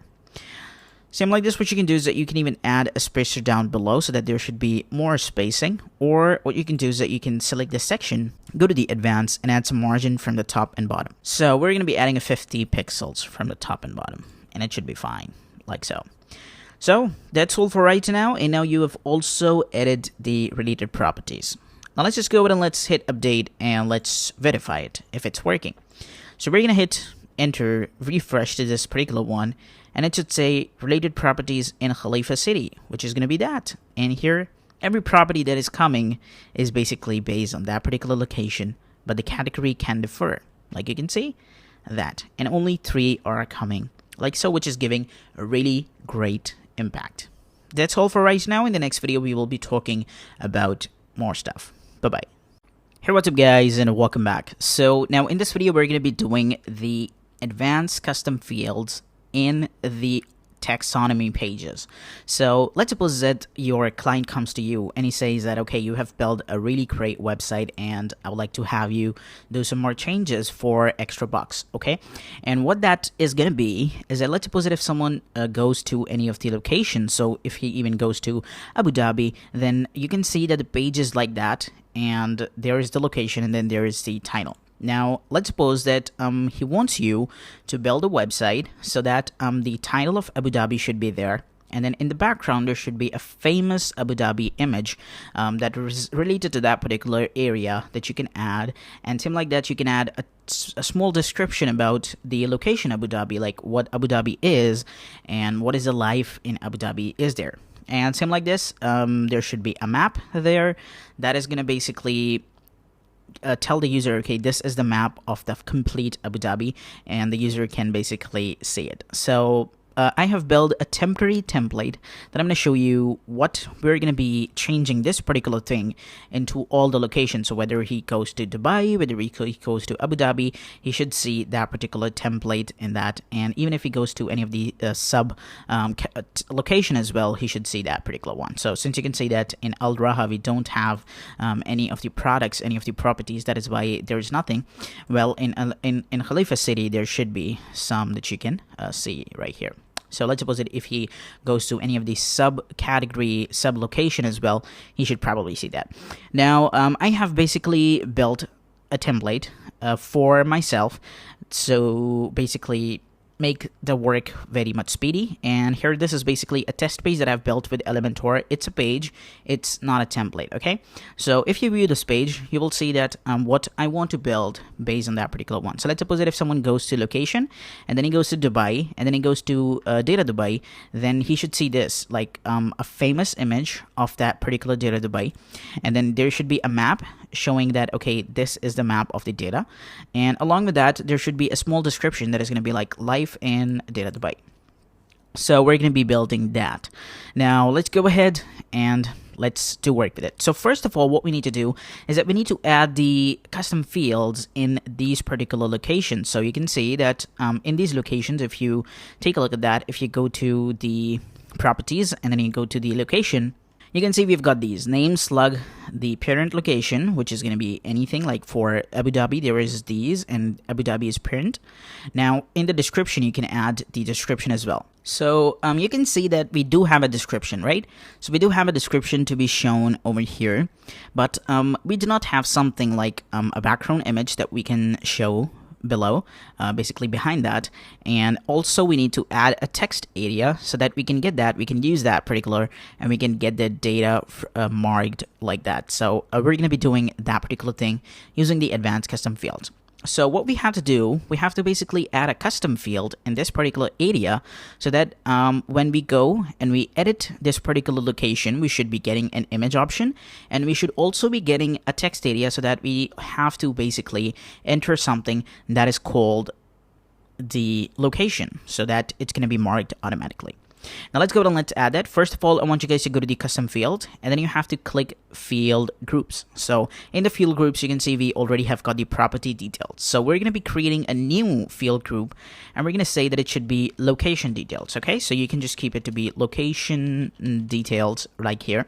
So now here you can see it says show this field group if the post type is equal to the post. It can be either a property right here or a page as well. So basically what we want to do is that we want to add that to the taxonomy, which is location right here. So we want to just select taxonomy from here. And once you select taxonomy, here you can see it says all. Now, what we have to do, we have to basically click on it, and we have to go down, and you can see we've got a property category, which is going to be that. And also we've got the category, which is basically the post category. Then we've got the location. So since we have only one single location over here in this particular taxonomy, that is why we have to set that. And once we basically go ahead and we publish it, whatever we add in here is going to be added to that particular location. So let's see what we want. We already have the description that we can add over here. We just need an image, and we need a text area, or basically a text box that is going to take the input from the user about what the location is. So what we're going to do, we're going to click add field, and this field label is going to be the location image. Now you can basically click outside, and you can see it's gonna set itself to location image like that. And now you have to select basically image from here. So we've got our image done, and you can also make it required if you want to make the required thing. Like let's suppose that every taxonomy that the person will add, he should also add the image as well. So if you want to make it required, that's totally up to you. Well, I'm not going to be doing that. So we're going to be basically making a condition over there, like if there is an image, show the image. If there is no image, just show this particular page, like we are showing with all the posts like here. So if there is an image, then show the image and also the text and this. And if there is no image, then basically we just need to show a normal page like that. So we're going to be making that condition, and I'm going to show you how to do that. So once you have got your image right here, so you can even read this whether you want to just work with it, whether you need the minimum size, minimum width, maximum width, but I'm going to be keeping it to be the default. And now you have to add another field. So this time we're going to be adding the field that is going to be the location. So we're going to be adding location of location. Okay, so basically we're just going to be keeping it to be location for maps. And we should basically type in here Google Maps. And now you can go ahead and you can set this to text, and that's all. And you have to click outside, and it's going to fill in that. And now you have to hit edit. Now once we're done with that, you can basically read it. And what you can do is that you can hit publish. Now, once you will hit publish, and then you will go to the properties, and then you will go to the location itself, you will see that now you have got the image, and you also have got the location for Google Maps. So now what I want you guys to do, I want you guys to go ahead and fill in these with everything that we've got. So make sure to also write the description, and also the image, and also the location for Google Maps. So I want you guys to do that. Now, what you can do, you can click on edit. You can add a description. So we're going to basically add the description right from here. We're going to copy that, and we're going to add this particular same description over here. And now you have to add the image. So for the Abu Dhabi, we're going to be adding the famous Abu Dhabi image that we have, and you can select that. And now for the location, you can just set it to be Abu Dhabi UAE. So now this Abu Dhabi UAE, what it will do is that it will be automatically marked when we will be building a template for that. So now what you have to do is to just hit update. And now you can see that for this particular category, for this particular taxonomy, you've got your description, you've got your image as well, and you've got everything. So now I've added for Abu Dhabi right here. Now we're going to be adding it for Dubai as well, since we have got some images for Dubai, for Abu Dhabi right on our homepage right here. So you can see we've got for Dubai this, for Abu Dhabi this, and for Sharjah we've got this. So we can just quickly go ahead and we can fill in that. So we're going to look for Dubai, we're going to hit edit, and we're going to add the description the same, and we're going to add the image. So the image is already here, so I'm going to just select the image.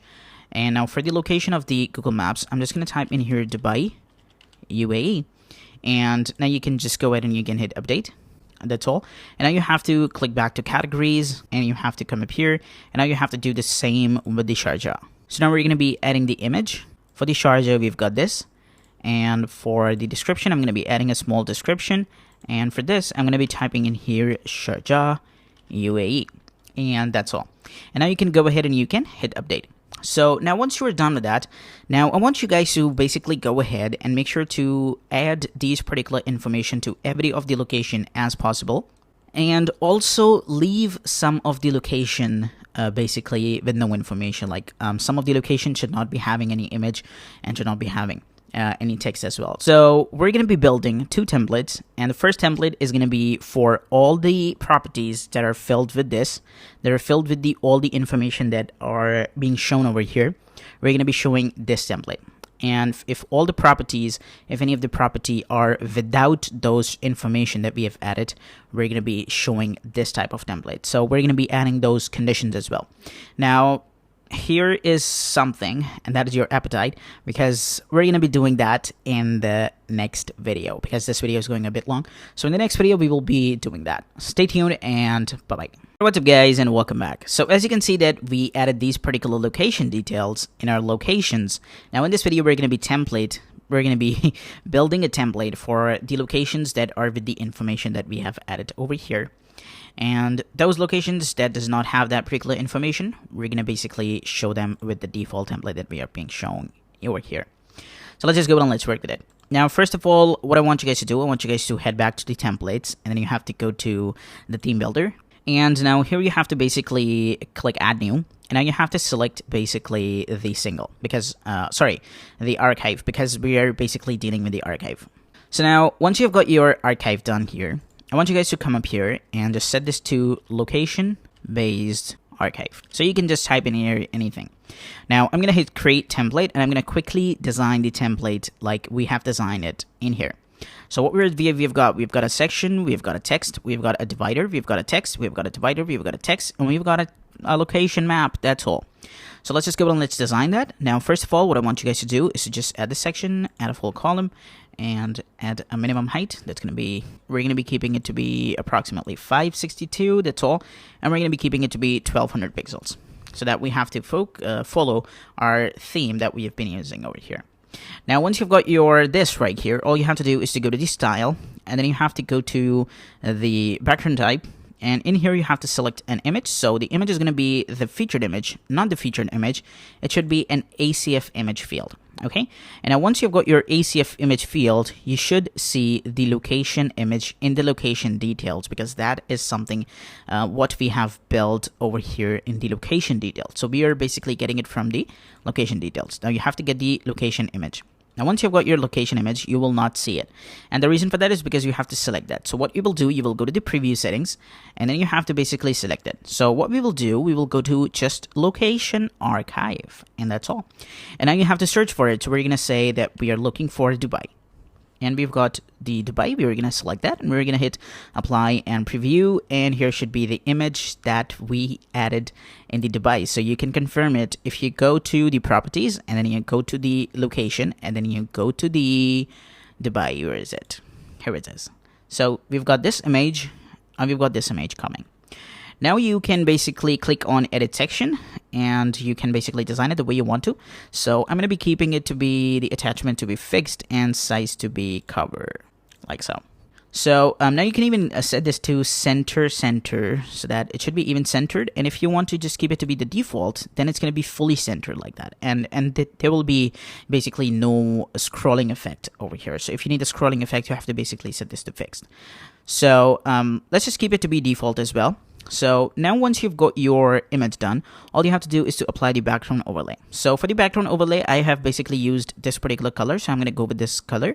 So once you've got your color, all you have to do is to now add the opacity. So we're going to be keeping it to be 0.77, which is what I have added. So we're going to be keeping it to be 0.77 here, and that's all. Now once you've got that, all you have to do is to now get this location : data Dubai, which is going to be the location right here. So we're going to basically get this archive title. Now, what you can do, you can even get this. You can just keep the heading over here, and you can just bring it here. Now you have to click on it, and you can see we've got this. And when you go down, you can see we've got the archive title. So here's going to be the archive title, which says location : Dubai. Now you can even go ahead and you can make it white right here that we've been using. So what you can do is that you can even come up here, you can copy the style from here that I've added, and you can paste it just so that you can basically quickly speed up these things. Oh, sorry. I have to paste the style right here. So we've got location : Dubai, which is done. Now, once you've got that, all you have to do is to now add a divider. So we're going to basically copy the divider and we're going to paste it. Now, since you guys do know about it, I don't have to explain to you. We've got a divider right here. And now what you can do is that you can get an intersection. So for the intersection, we're going to basically click on it. We're going to get the intersection. We're going to drop it down below, like so. And we're going to keeping it to be 30 and 40. Oh, sorry, 60, 40. And we're going to also set this to 1200 pixels, or you can just keep it to be full width so that it just matches that. Now let's just go ahead and let's add that something that it should be. It should be life in data Dubai, which is going to be life in location, whatever the location is. So what you can do, you can copy this. You can come up here and you can paste it. And once you've got this, all you have to do is to align this to left. And in here, you have to come up here and in the advanced, but it says the location right here. So you can just change this to life in, and you have to give a space. And now you can see we've got life in location Dubai. So we have to go to the settings and we have to just uncheck the context because we don't need the context over there. And we've got life in Dubai like here. So we're gonna see what is the styling that we've been doing. So we're gonna quickly copy that, and we're gonna paste these stylings. So you can decide which styling you need, and you can work with it. Now, once you've got that, all you have to do is to now also get the Google Maps. So we're gonna get this maps. We're gonna drop it here, like so. And now you have to get this and go to the ACF field. And in the ACF field, you have to click on it. And now you have to get location for Google Maps. That's all. And now you will see that you should see the Dubai there. And it should be fully marked with the red right here. It is marked. That's all. So how cool is it? Same like this. Now you can go ahead and you can just click on this column, and you can go to the vertical align and set this to middle so that it just comes in the middle. And now you can go ahead and you can get this divider. You can just copy this. You can come up here and you can paste it down below here. And now you can get a text area. So we're going to be getting the text area. We're going to be clicking over here. We're going to be getting this text editor. We're going to be just adding it down below, like so. We're going to bring this divider top. We're going to come up here, and we're going to change this text to basically the archive description, which is going to be the description that you added over here. So you've got the description as well done. Now what you can do is that you can go to the style, and you can style it obviously. So we're going to keep it to be white, and we're going to keep it to be justified so that it just spreads like that. And that's all. Your location is pretty well done. It says life in Dubai. So we're going to come up here, and we're going to basically do one more change, and that is to go to the typography and basically click on it and just go to the advanced and make sure to keep it capitalized because that's small. So now it's fine. Now it's totally fine. We've got this, we've got the location, and we've got the title as well. So that's all. And now once you've done with that, all you have to do is to click on this particular template, and you have to add this. And now here you have to add a heading. So what that heading is going to be, that heading is going to be properties in location, what location you were using. So we're going to basically come up here. We're going to copy this. We're going to just paste it here. And now instead of this text, I'm going to get rid of this text. And I'm going to come up here, and I'm going to choose a dynamic tag. And here I'm going to get the archive title again, which is going to be location Dubai. And I'm going to have to click on it and just uncheck the text, and I have to add this. And before that, I'm going to be typing in here properties in Dubai, which is perfect. Now you can style it the way you want to. So I'm going to be increasing the size a bit, like so, and I'm going to be keeping it to be 200. How about 100? Perfect. Now once you've got that, all you have to do is to now click on this section and have some margin from the top. So we're going to be keeping it to be 50. Now once you've got that, you can also get a divider. So we're going to get the divider down below, like so. And we're going to keep it to be this much, aligned to center, and like that. And now you can go ahead and you can click on it. And now you have to basically get the post. So for the post, you have to click on this post. You have to drag this and drop it down below, and you should see the post coming. So you have to basically select it to be the custom and select the template, which is going to be the low property 2. I don't have to explain you this because you guys do know about it.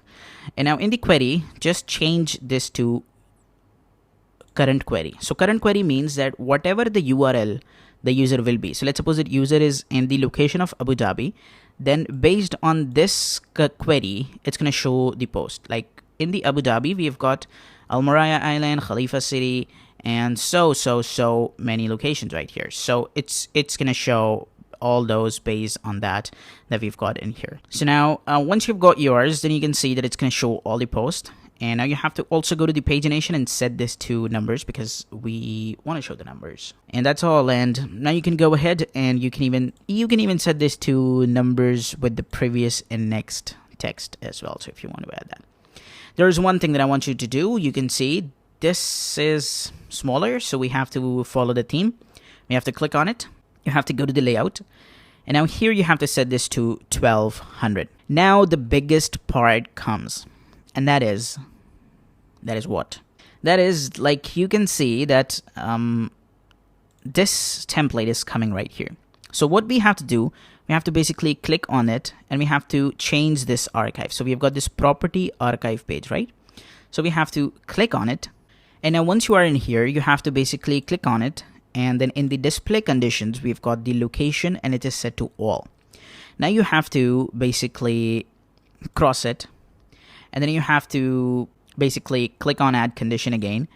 And where it says location and that is set to all, you can basically click on it and then you can say it should be excluded. And now you can go ahead and you can hit save and close. And now when you will come up here and you will go to any of the location, you will see that that will not have the template. So once you've got that, all you have to do is to now publish it. So what we will do, we will publish this. We will say that we want to add a condition, and that condition should be like we want to show the property archive based on the location, and it should be on all. Okay, and that's all you have to do. And now you have to hit save and close. And now when you will come up here and you will refresh this page, you will see that location Abu Dhabi is coming. Abu Dhabi should be marked with this right here. Life in Abu Dhabi is here, and the image associated with the Abu Dhabi location, if you can even click edit location, you will see that this is the image associated with that is coming. Same like this, if you go to Dubai right here, you should see Dubai there, like so, with Dubai marked.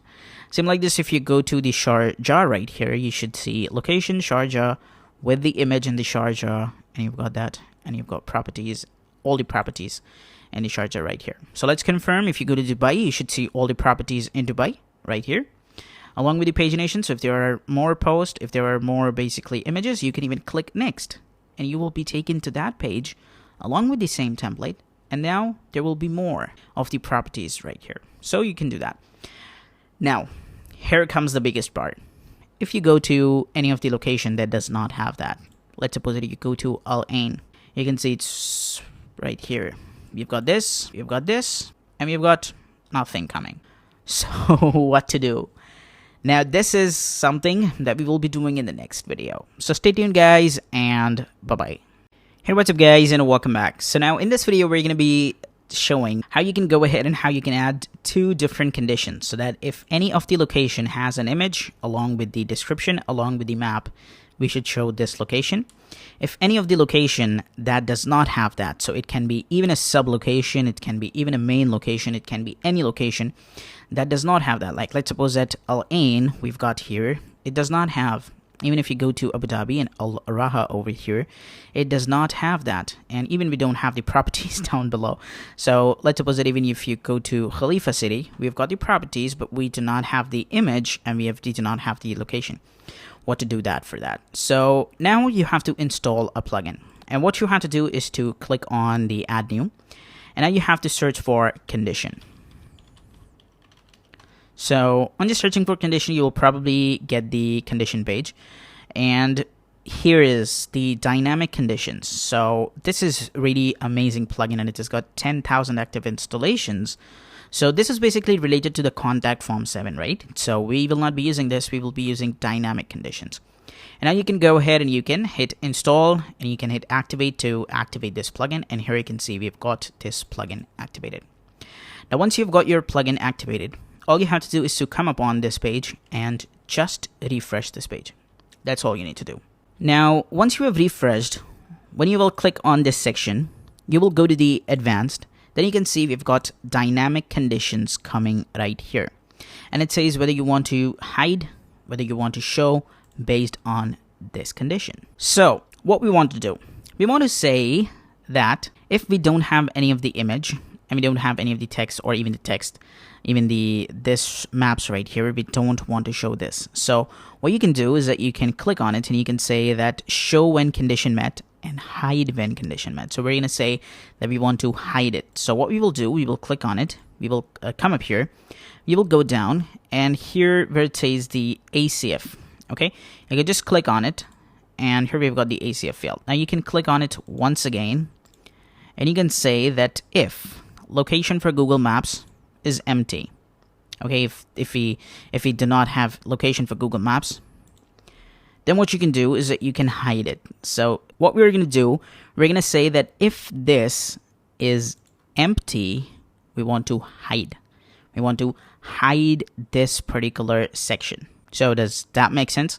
And you can decide that based on that particular thing. So if we do not have any of the Google Map coming, then we want to hide this section. So that's all. Now when you will come up here and you will hit update, and then when you will come up here and you will go to the archive page, and then you will refresh this, you can see that for this location we do not have the map, we do not have the image location, right? So for this thing, we do not have that. That is why it is hidden and it's just coming like a normal. And now if you go to any of the property location like so, then you should see, and you can see we've got here. And now if you go to Abu Dhabi right here, you can see we do have it. So that's all you need to do, and now you are fully done. So once you are done with that, now what you can do is that you can even set this based on the image. So let's suppose that you come up here, you click this section, and then you come up here in the advanced, and in the dynamic conditions, you can say that I'm not looking for the ACF field, I'm looking for the ACF image field. And then what you can say is that you can click on it, and then you can say that if the location image, the background image is not there, then don't show anything. So you can do it that way as well. And you can even keep it to be this way as well. So if there is no location description, then don't show it. Now, basically, I would recommend you to keep it to be in the description, because if someone is adding description, then we should see, then we should show this section. Otherwise, this section should not be there. Even if there is no background image, even if there is no map, the description should be there. Okay, so what you can do is that you can just uncheck this, and then you can come up here. And then you can come up here where it says the archives. Here it says the archive description. So you can click on it. So if there is a description added, then show all these, because the description is the main part, right? The map is just something for the website to look much better. The image is also for the website to look much better. This description is most important. So we are going to say that if this archive description is empty, then don't show anything. If there is it, then show the template. Otherwise, if basically everything is missing, like let's suppose that if description is not there, map is not there, and the image behind this is not there, then we have to show an other section. And that section is going to be the section that is going to be for this particular section we have created right here. So we're going to quickly come up here. We're going to go to the property archive page, and we're going to copy this section. Let's just come up here. Let's copy this section. Let's come up here. And let's go down and let's paste this section over here. Now, once you've got this section, all you have to do is to just drag this and drop it right above, like so. And here we've got the location Dubai. Then you have to come up here again, and you have to go to the advanced, and then you have to go to the dynamic conditions. And in here, you have to say that if our archive description is empty, then we want to show. And we want to show this. If this guy is basically empty, the archive condition, we want to hide this. And on this, if the archive description is empty, we want to show this. So for the Dubai, this will be hidden and this will be shown. Same goes with this heading right here.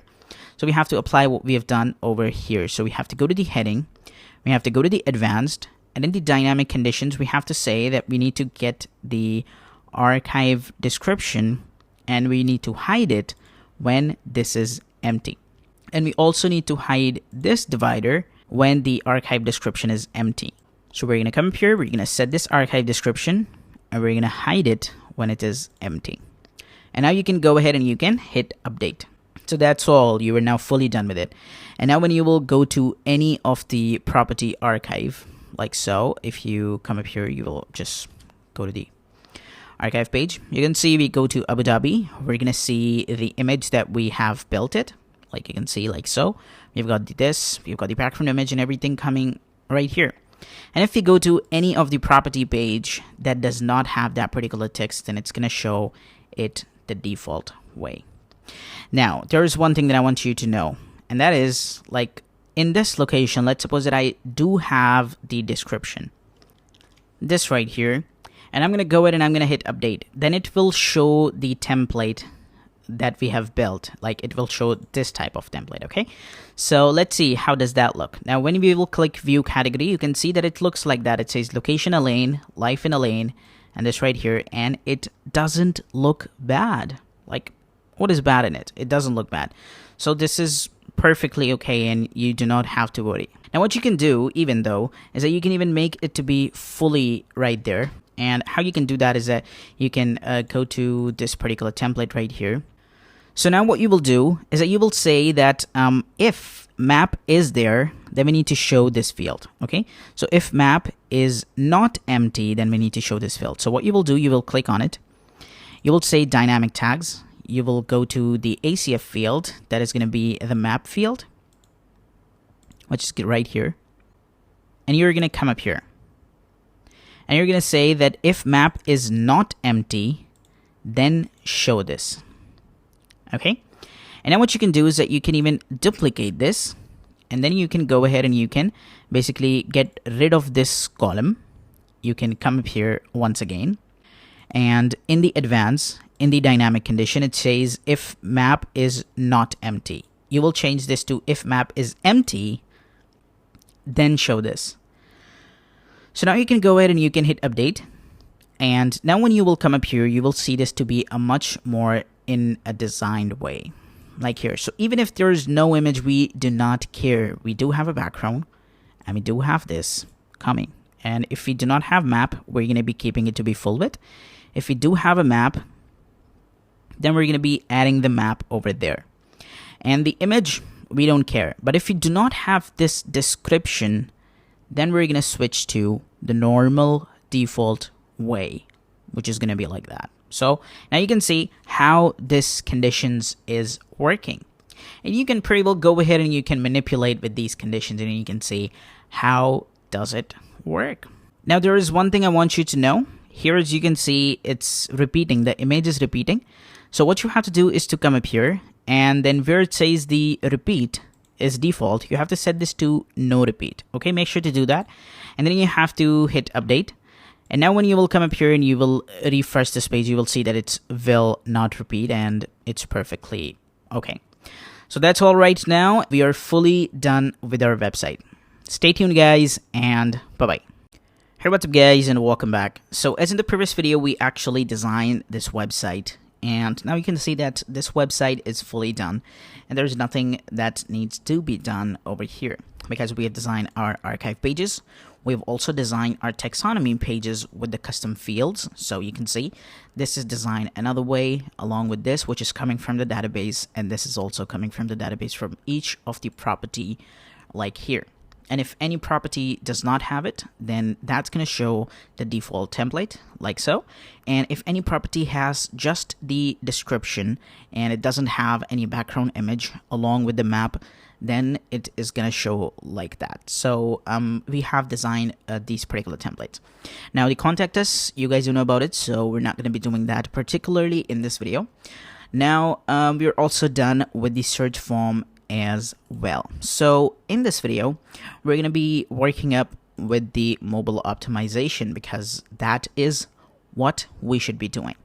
So let's just move ahead to the all properties. And you can see this is how it's looking. And now we're going to be working up with this one first. Then we're going to be moving towards a single property. And then we're going to be moving towards our homepage. And then we're also going to be moving towards this particular template right here. And we're going to be also making sure that this is mobile optimized as well. So let's just get started. And let's go to our all properties. And let's see how does that look on a normal device. So this is how basically it's looking on a device like that. We've got the archive properties. We've got this right here. The header needs to be done as well, along with this, which is right here. And we've got the archive properties. So you can see when we go above, this is how it's going to look. We've got this. We've got these right here. So we're going to be making sure that it works like that. But you can see that this top bar is coming. And because of this top bar, this is how it's looking. So I would highly recommend you to basically copy the link and then go to a window where you were not logged in. And now once you do that, now you have to basically click inspect, and then you have to visit that, and then you will see that it is going to be perfect. And now when you will move above over here, you can see there is no spacing. So that spacing was because of the top bar that was coming. Okay, so you have to just neglect that. Now you can see this is what we have to design. We have to design this. We have to design this. This is how it's looking. We go down, and this is working perfectly. So we have to show one single property like that. And everything is designed like that. This is also designed since we have used a pre-made template right here. Anyway, let's just go ahead and let's get started. First of all, we're going to be going ahead. We're going to be moving towards our properties in the normal window where we are actually logged in. And now we're going to go ahead and we're going to start working up with it. So let's just go ahead and let's take a look at the loop, because we have to make changes in the loop first, and then we're going to be moving forward. So what you have to do, you have to go to the loop over here. And now once you are in here, all you have to do is to select the responsive mode and set it to mobile. And then when you will set it to mobile, you will see that this is how it will actually give you like what it will look on a mobile device. And what you have to do is to select this column and set 50% here. Select this column and set 50% here so that it just comes side by side. And same goes with this guy right here. So you need to select it to be 50 and 50 right here in this. That's all. And you are now done with your template. And now what you have to do is to just hit update and just hit save and close. And once you are done with that, all you have to do is to open up the properties right here again in the incognito window, which should be right here. And now you have to refresh this and you will see that it will be done like so. And this is how it's looking, and there is nothing you need to do for right now. So our archive page is almost done. Now what you have to do is to work with this guy right here. So for that, what we need to do, we need to just go ahead and we need to come up here to the Elementor loop property again. And now here, what we're going to be doing, we're going to be going back to the property page. And what we have to do, we have to work with this guy, right? So you need to come up here and you need to go to the property archive page. Now, once you are in here, all you have to do is to select the mobile device. And you can see it's right here. And now on a mobile device, you can select this title. You can go to the style. You can go to the typography and make sure that the mobile is selected here. And now you can keep it a little small like that. So it's going to be like that. And now it's totally perfect. So you can see this is how it's looking. Now, don't worry about it. So this is really a bit small right here, but you don't have to worry. Basically, all the devices will be much more bigger. And so this Elementor is showing the device that is a bit smaller. So if anyway, if you think that you want to add much bigger prices in here, and this is just very small, then what you can do is that after you are done with this, all you have to do is to go back, and in here you have to go to the loop property again, and now you have to select this mobile device again, and here you can see that this is a bit smaller, right? So you need to select this column, and you need to go to the advanced, and let's see what padding and margin we have added. So we have added 100 and 100 from the left and right in the normal desktop window. Now you need to go to the mobile again, and here you need to uncheck this, and now we're going to be keeping it to be 50 and 50 from this side. So it totally depends how much you need. So I'd recommend you to have it at least for 75. If you think that 50 is basically not good, and then you can go ahead and you can hit save and close. And now when you will visit the website, you should probably see it perfect. So let's just go ahead and let's go to the property archive page. And now let's just go ahead and let's move up to the mobile device. And now you can see that everything works in a better way. So if you think that you will be adding more bigger prices, then you need to adjust it that way. So now you can see that we are fully done with it. Now what you can do is that you can work with the header right here. So we're going to be clicking up to the header right here, and we're going to be taken to the header.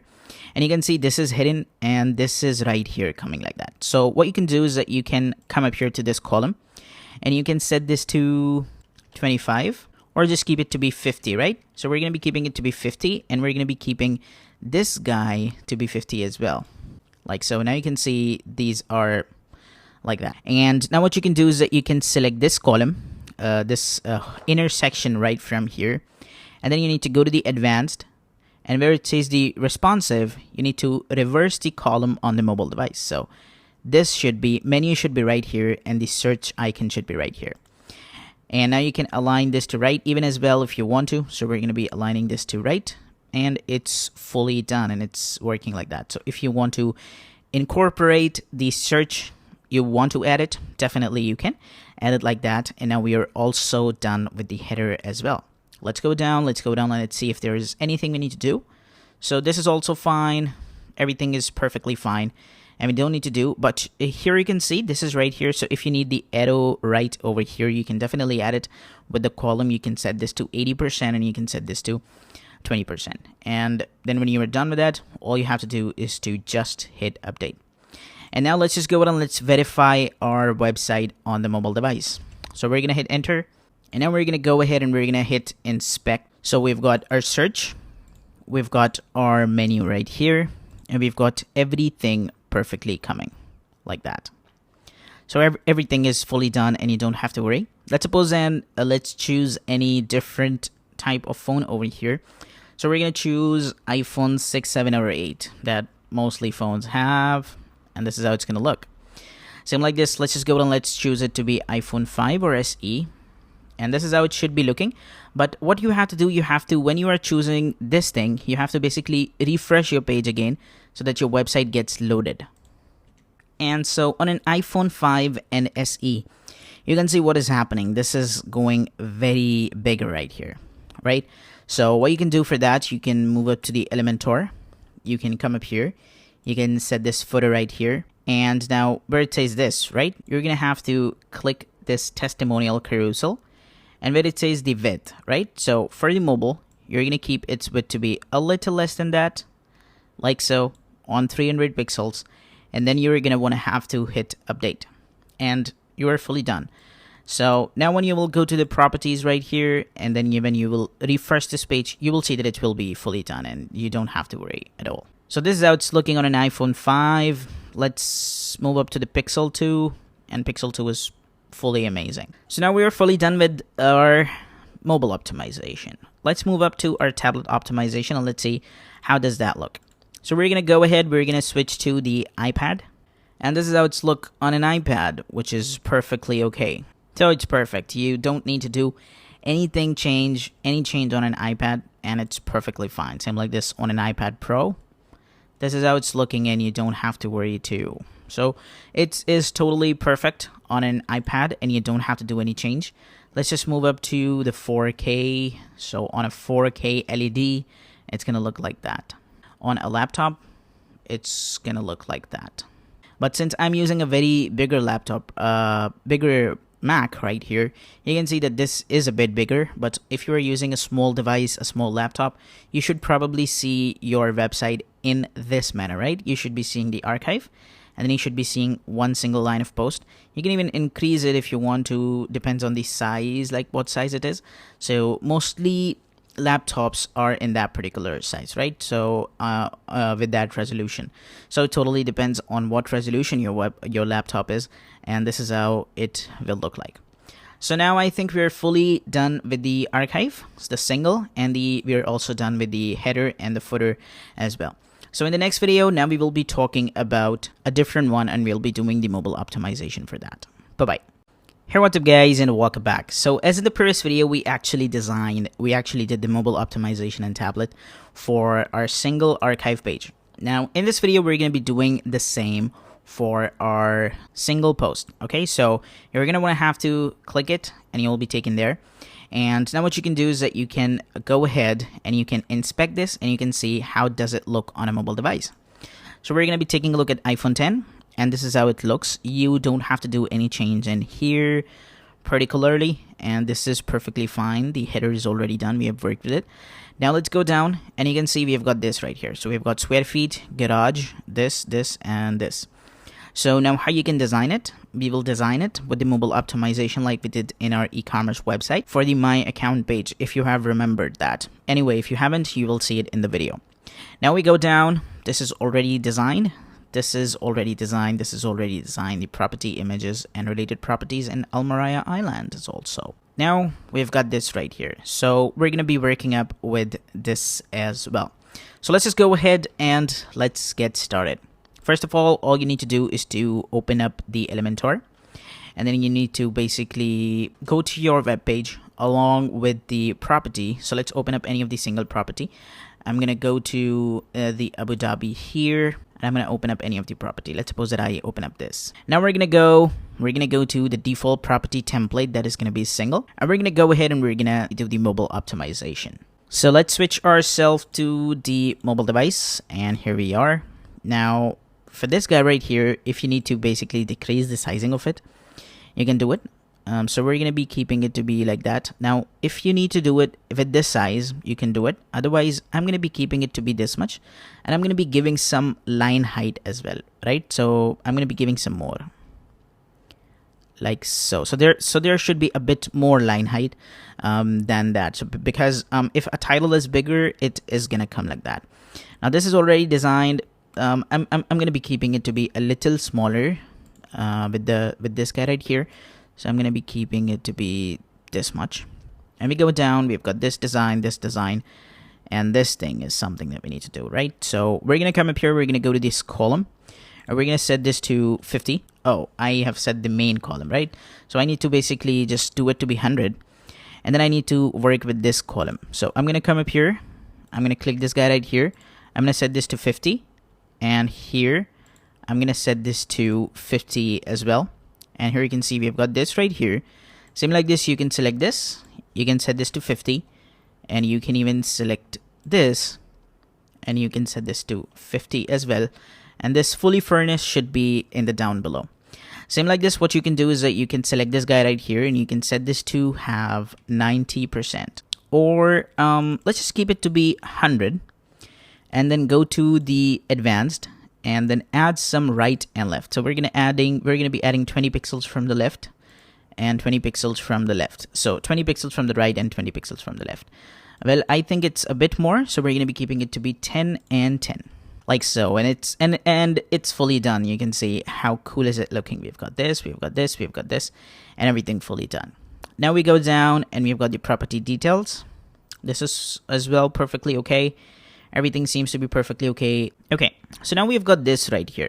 So for this, I would highly recommend you to basically just hide this heading on a mobile device, because if you will do it inline, you can see that this heading is a little bit bigger. That is why it will take the full size of the page, and it will basically take the full line, and this will come down below, which will make it look like that this is not in a good way.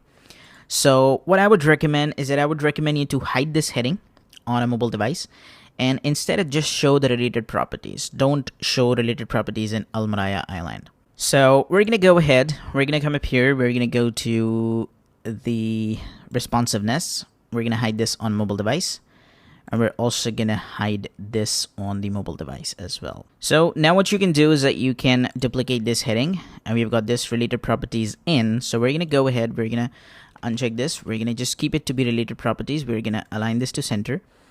And that's all. And now what you can do is that you can make this guy right here. So I'm going to basically bring it down right here.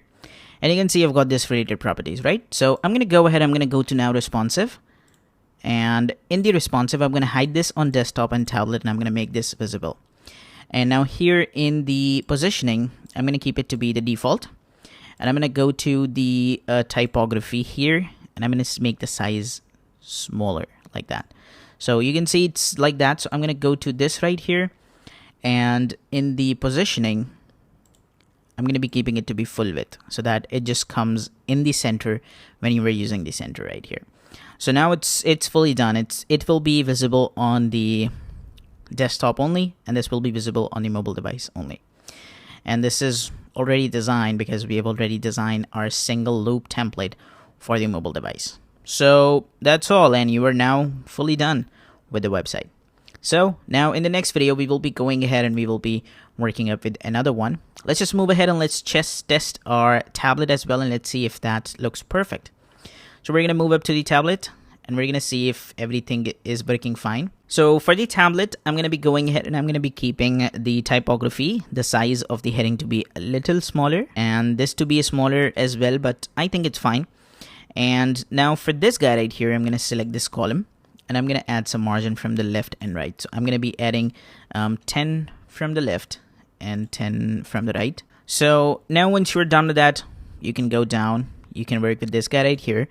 So for this thing, I'm going to be keeping this column width on the tablet. I'm going to be keeping it to be more. So I'm going to be keeping it to be 35. Oh, sorry. 35 is very less. So I'm going to be keeping it to be 65. And this should be for 35. So now it's kind of much bigger. and it's a bit perfect. Now you can even keep it to be 100 and 100 so that this comes ultimately down below, but we're not going to be doing that. And then we've got this right here, property images, and this right here. So it is coming perfectly in a tablet device, so you don't have to worry for this, but this should be on a mobile device, right? So that's all for right now, and now we are fully done with our tablet, and we are also done with the mobile optimization. So let's just go on and let's hit update, and see you guys in the next video. Bye bye. Hey, what's up guys, and welcome back. So in this video now we're going to be doing the mobile optimization for our homepage. You can see we need to work with the heading. We need to work with this heading. We need to work with this divider. This is perfectly okay. This is perfectly okay.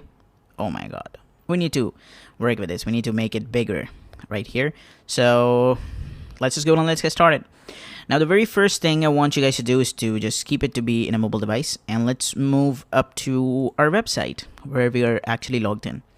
Now you have to work with this page, so you need to click edit page, and then you need to click edit with the Elementor so that you are taken to the Elementor page. Now once you are in here, all you have to do is to now switch to the mobile device, and let's start working. So for this guy right here, you can see you need to go to the this right here, style, and in the content width you need to increase it, right? So you need to increase it to be a little bit like 85%. Now once you are done with that, then you need to go to the title, and then you need to go to the typography, and then you need to keep it a little smaller like that, and you can see now it's perfect. So I'm gonna be increasing this a bit to at least 90 or 93, and I'm gonna go to the title again, and I'm gonna increase it till I get the perfect spot. So I get it right here at 57. So now you're gonna go to the content, and for the height in a mobile device we're gonna keep it a little less, like so, and it's perfect. Now we've got this right here. So I'm also gonna bring this to top, so I'm gonna select this section. I'm gonna go to the advanced, and in the margin I'm gonna keep it to be 100.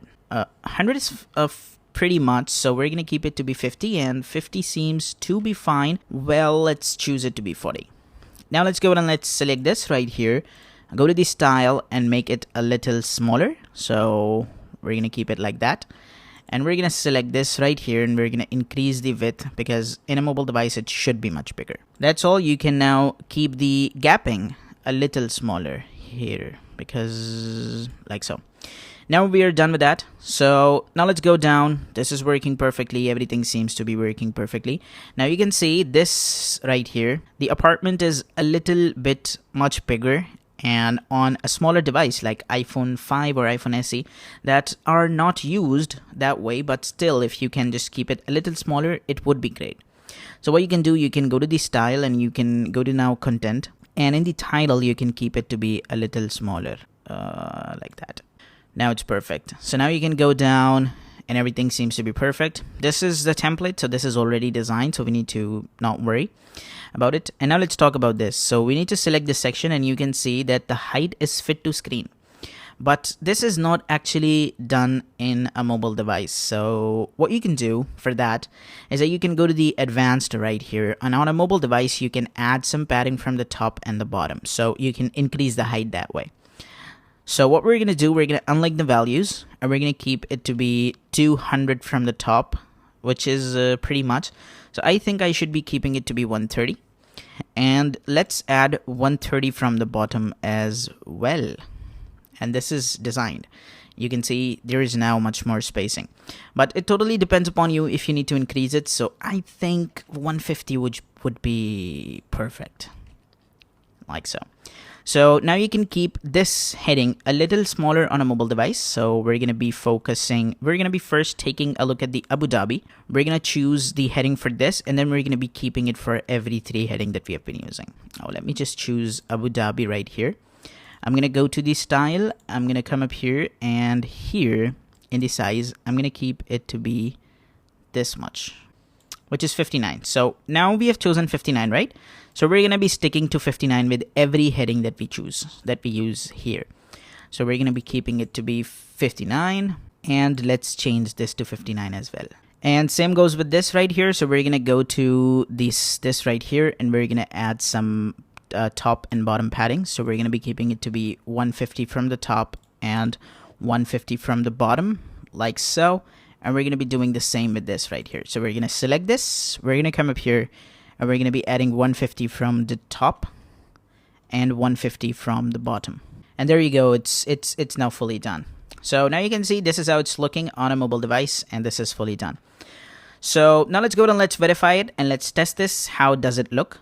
So let's just go ahead and let's move up to our website, and let's just go to the top and let's refresh this page. So once you refresh, you can see everything is changed. Everything is changed here too. You go down and everything is changed. Then we've got the Dubai right here. It's going to be fixed. And then it's going to come and it's going to be fixed again. Then it's going to come. It's going to be fixed again. And then this will come on top like that. So if you need to add some more padding, definitely you can add it. It totally depends upon you. So now you can see that we are fully done with this as well. Now let's move up to our tablet optimization and let's see if we need to change anything for our tablet. So we're going to switch to tablet. This is perfect, perfect, and perfect. And that's all. I don't think so if I need to change anything. Well, if you want to change it, you guys do know about the mobile optimization in tablet, so you can change it if you want to. Now we are fully done with the home page as well. So in the next video, now we will be working up with the category, basically the location page, the location template that we created extra. So in the next video, we will be doing that. Stay tuned and bye-bye. Hey, what's up guys, and welcome back. So in this video now we're going to be working up with the last thing for the mobile optimization, and that is going to be for the locations. As you guys know that we created another template for our location. That is why we have to do the mobile optimization for that as well. So as you can see that we created 3 for that if any of the theme is going to have a default one, then we're going to design that as well. If any template has an image along with the Google map and description as well, then we're going to design this as well for that. And also if any of the property has this right here, which is going to be just the description without the Google map and the image, then we're going to design this for that. So let's just go and let's work with it and let's design it. Now what you can do is that you can open up this website on the private window so that you can see how does the website look on a mobile device. Now once you are in the mobile device, all you have to do is to now go to the location. So we're going to open up this particular location and we're going to see how does this look. So here we are. Now you can see it's working perfectly okay. We just need to work with this heading, and that's all. We also need to work with this heading as well, and it's perfectly okay. So let's just go and let's work with it. Now the very first thing I want you to do is to move back to the window where you are there, and now you have to click location based archive it with the edit with Elementor, and you will be taken to that particular page. Now once you are in here, all you have to do is to switch to the mobile device right here. So first of all, we have this, right? We have got this location Dubai. You have to click on it, and now you have to go to this right here, and now you have to design it for the mobile device. So we're going to be keeping it to be a little less, like so. And this right here, we're going to increase this on a mobile device, and we're going to decrease the gapping. So we're going to go to the style, we're going to decrease the gapping a bit, and this is fine. So we're also going to make it a little less than that. We're going to go to this right here, and here we're going to keep it a little smaller, like so. And this is fine, this is fine, this is fine too. And now here, this is also fine, but we're gonna follow the size of this over here as well. So we're gonna come up here, we're gonna click on it, and we're gonna go to the style, and we're gonna set this to 29 pixels. Everything seems to be fine. Now we've got this location device, so we're gonna also come up here and we're gonna make it a little less, because this is very much larger. So this will be shown to those locations that has the default, like that doesn't have the image, that doesn't have the property location description. So we're gonna go ahead and we're gonna make it a little smaller, like so, but we're gonna keep it to be 26. Let's just go down, and we've got this properties in Dubai, so we're gonna click on this too, and we're gonna go ahead and we're gonna make it to be smaller, like so. And everything is working perfectly. Same like this, we have to work with this as well. We need to make it a little bigger, and we need to go to the style, and we need to decrease the gapping. Perfect. This one is already designed. You guys know about it, and everything we are getting down below is design. And also let's just go ahead and let's move up to the tablet and let's see if everything works fine there too. Perfect. Let's just go ahead and let's hit update, and let's view now this page on the actual website. So we're now going to come up here, and now we're going to refresh this page, and you will see it. Here we've got location, this, and this. So I would basically recommend you to give some padding from the top, because if someone is on a mobile device, there should be much more spacing, you know. So we're going to go ahead, we're going to come up here, we're going to now select this heading right here. And in the advanced, under the padding over here, we're going to add some padding. I think this much is fine on a tablet. And on a mobile device, let's move up to the mobile. And mobile, for this mobile, it's fine too. Yes, it's fine. And now you can go ahead and you can hit update. And let's just move ahead to the location right here again. And let's refresh and let's see if there is spacing. Yes, there is spacing now. Everything seems to be fine perfectly. Now let's move up to the iPad. So we're going to switch to the iPad right now. And this is fine too. Now let's go ahead and let's move to the second page. That is going to be our page with just the description. So for the description is fine too. And let's move up to the page with the default one. So we're going to open up this and the Al Maraya Island. It's fine too. That's all for right now. Now in the next video, as I've told you, we will be working up with something very great. And that is the pagination. So you can see this obviously sucks right here, just the numbers. So we're going to be working up with some CSS. I'm also going to be giving you the code in the next lecture of that. And you can just go ahead and you can copy and paste, but I will explain you what is going to happen.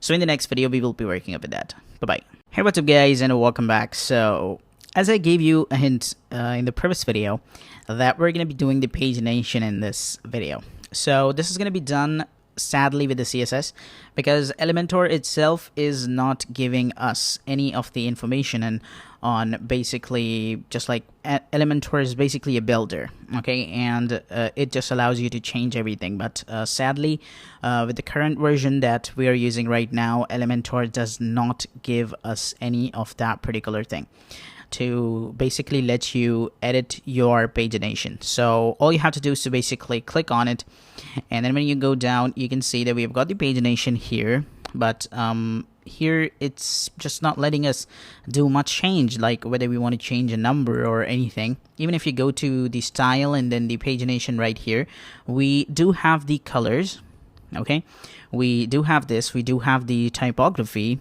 we do have the hover, we do have the active, but we do not have the background color to give it a look like it's actually a button.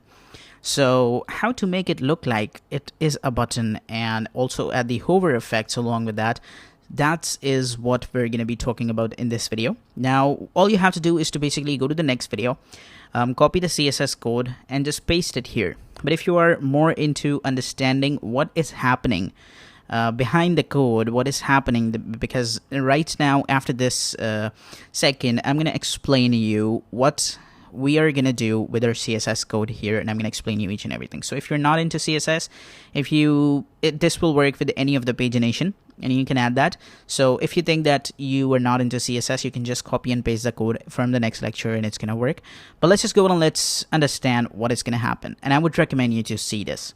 So all you have to do is to basically open up the website. Now, once you have got into the website, all you have to do is to now go to the all properties, and now you have to look for this right here. And now you have to right click on it and click inspect element, and it's gonna just show you that what it is. So all we're gonna do, we're gonna just uncheck that so that we're actually on a normal window. And now you can see we have got this span, and in this span we've got this number right here. Now what we have to do, we have to come up here, and here it says it is called the nav, okay? So inside this nav, we have got a span, and when you click on it, you can see we've got another span like so, but we're talking about this particular span that is inside this nav, okay? So just keep that in mind. First, inside are this particular whole element, okay? We've got this whole element, Inside this element, we have got a nav, and then we have got a span. So we're gonna basically style it the way it is. Let's just come up here and let's add it. So first of all, in order to select this element, the Elementor says that you have to write here selector. So what we're gonna do, we're gonna type in here selector, and now we have to add the curly braces, and then we have to add anything. So you can add anything. You can add a background color, and you can say it to be red, and you can see it's being applied, right? So I'm gonna go back, and now what we have to do, we have to get the nav.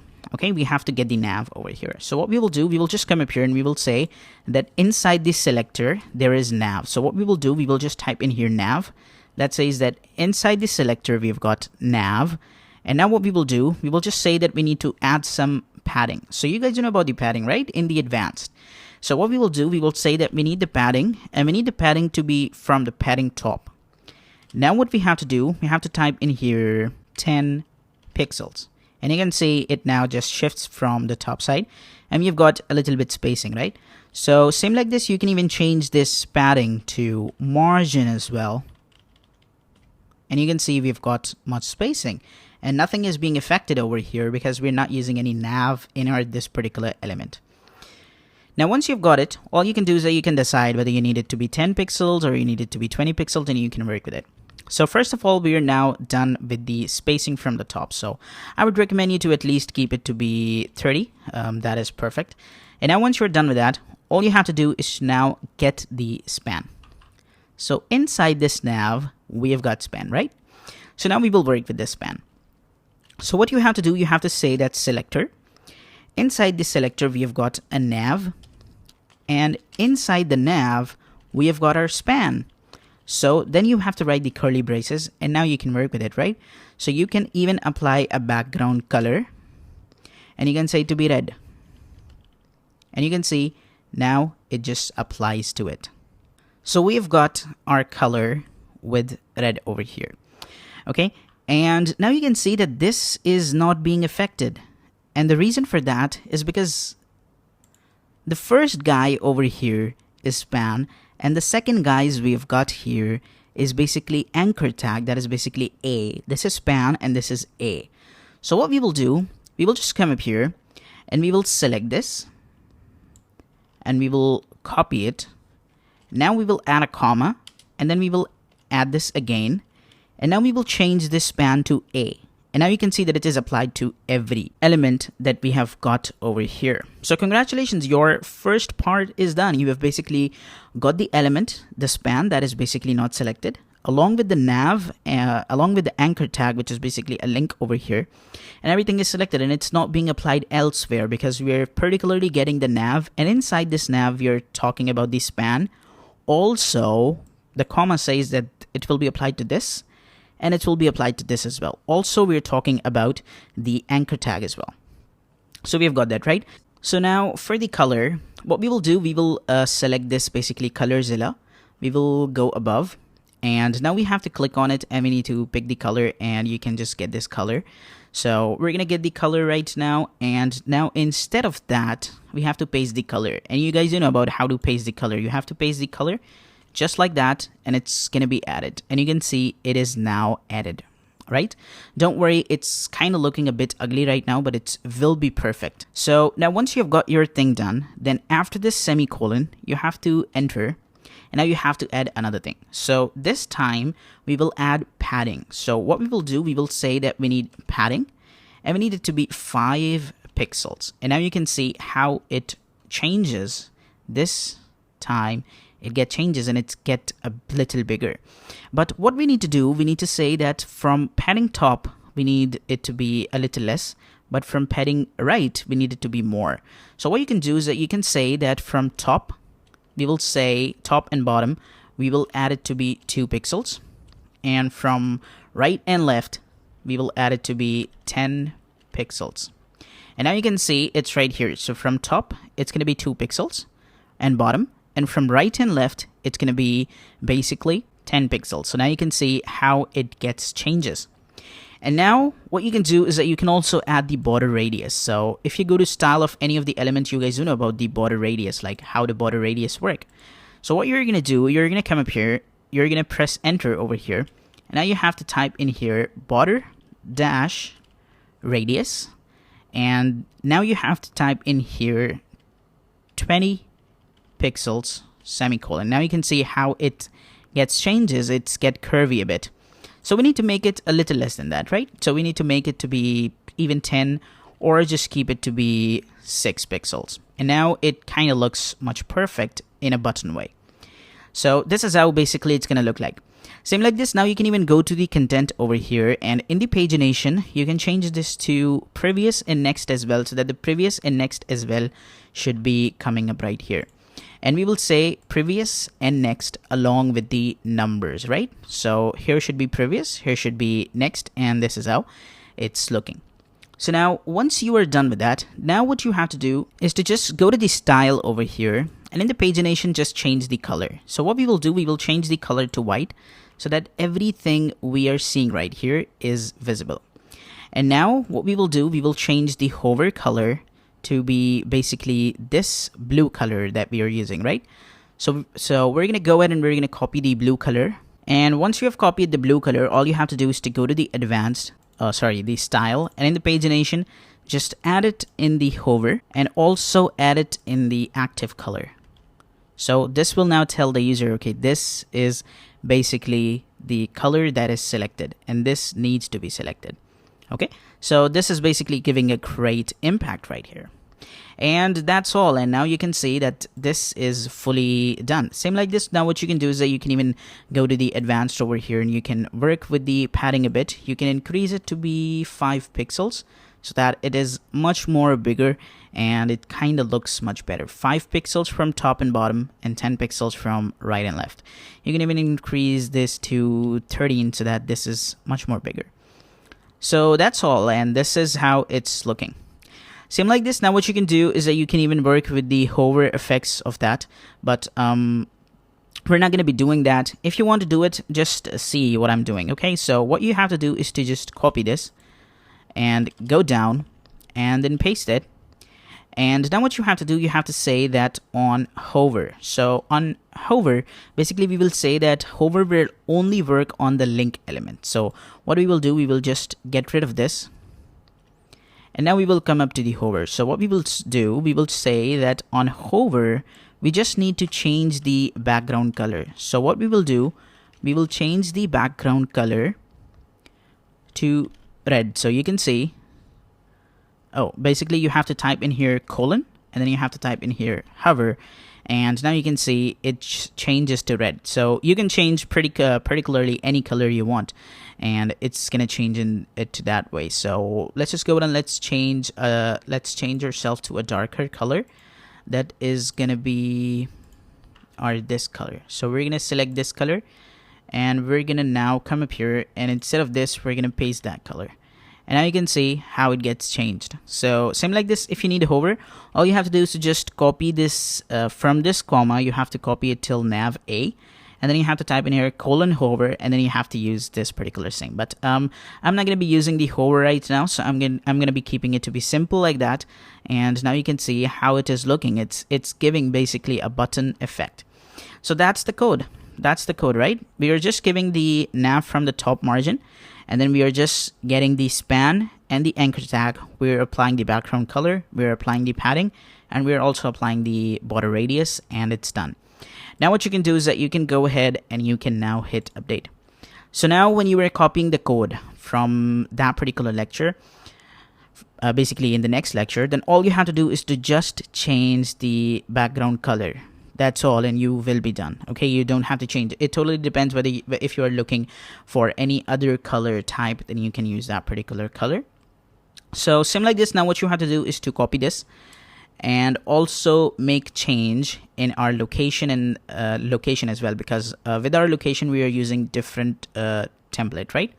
So this is right now, you can see it's being applied. If you click next, you will be taken to next, and this is how it's looking. Same like this, the previous is now also linkable and the color is getting changed.